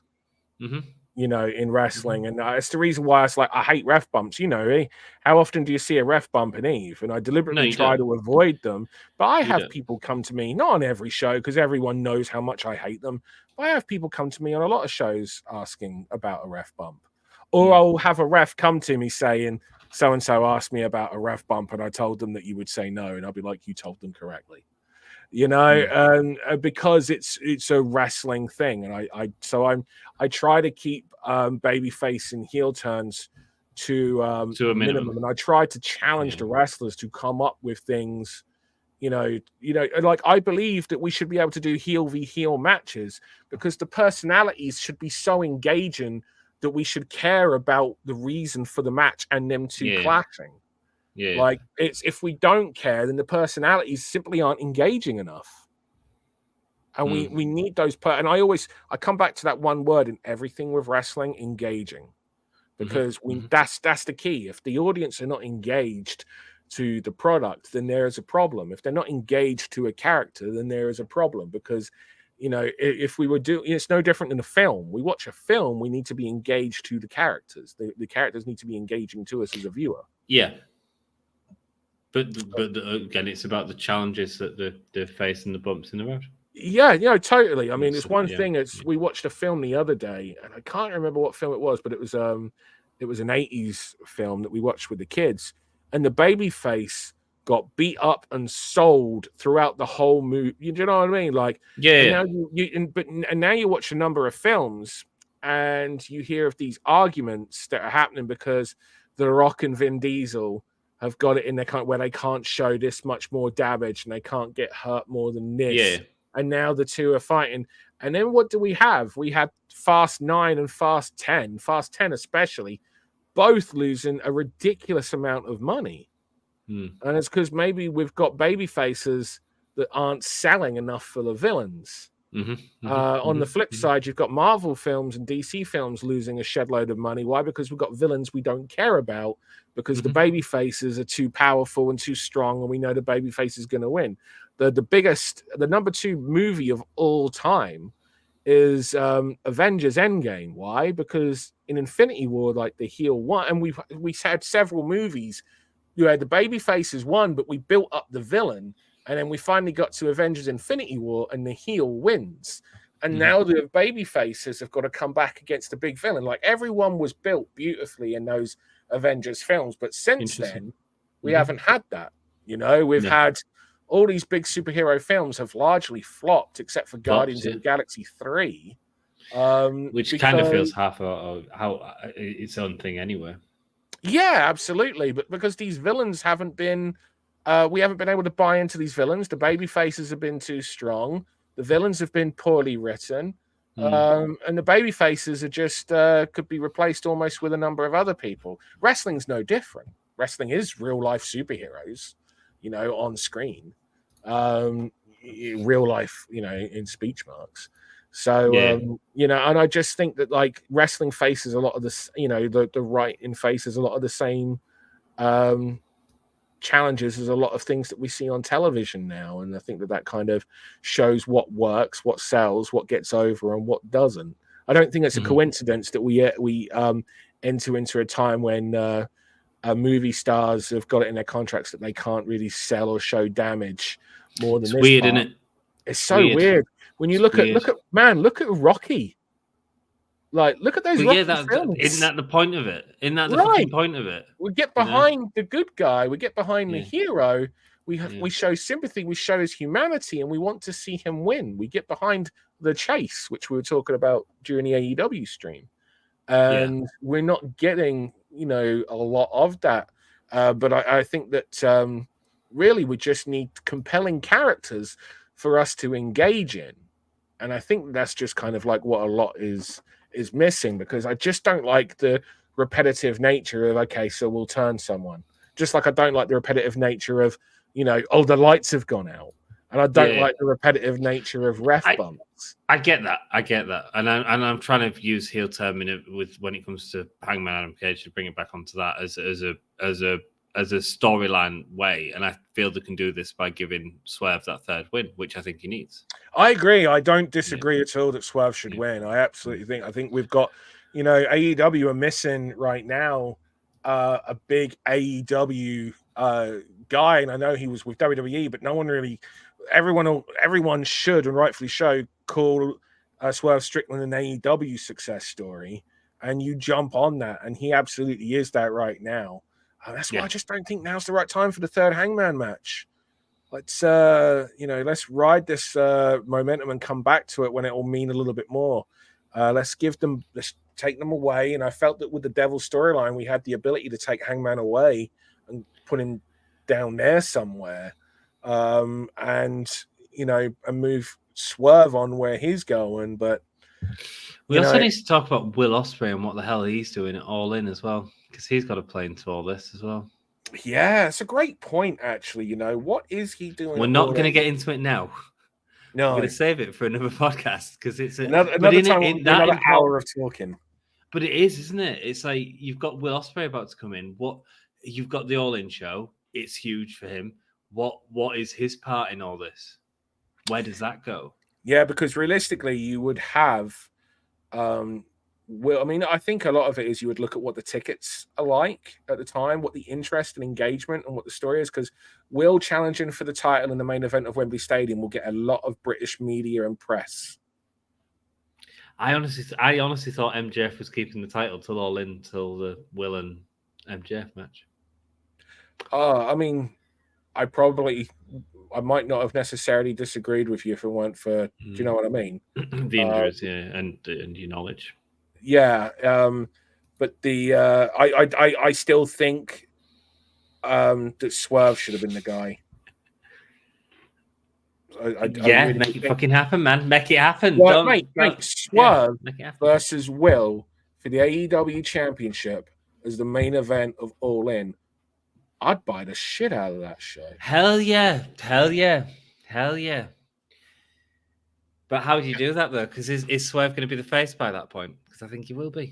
I don't know. He's one person where I'm like, yeah, you can't not necessarily.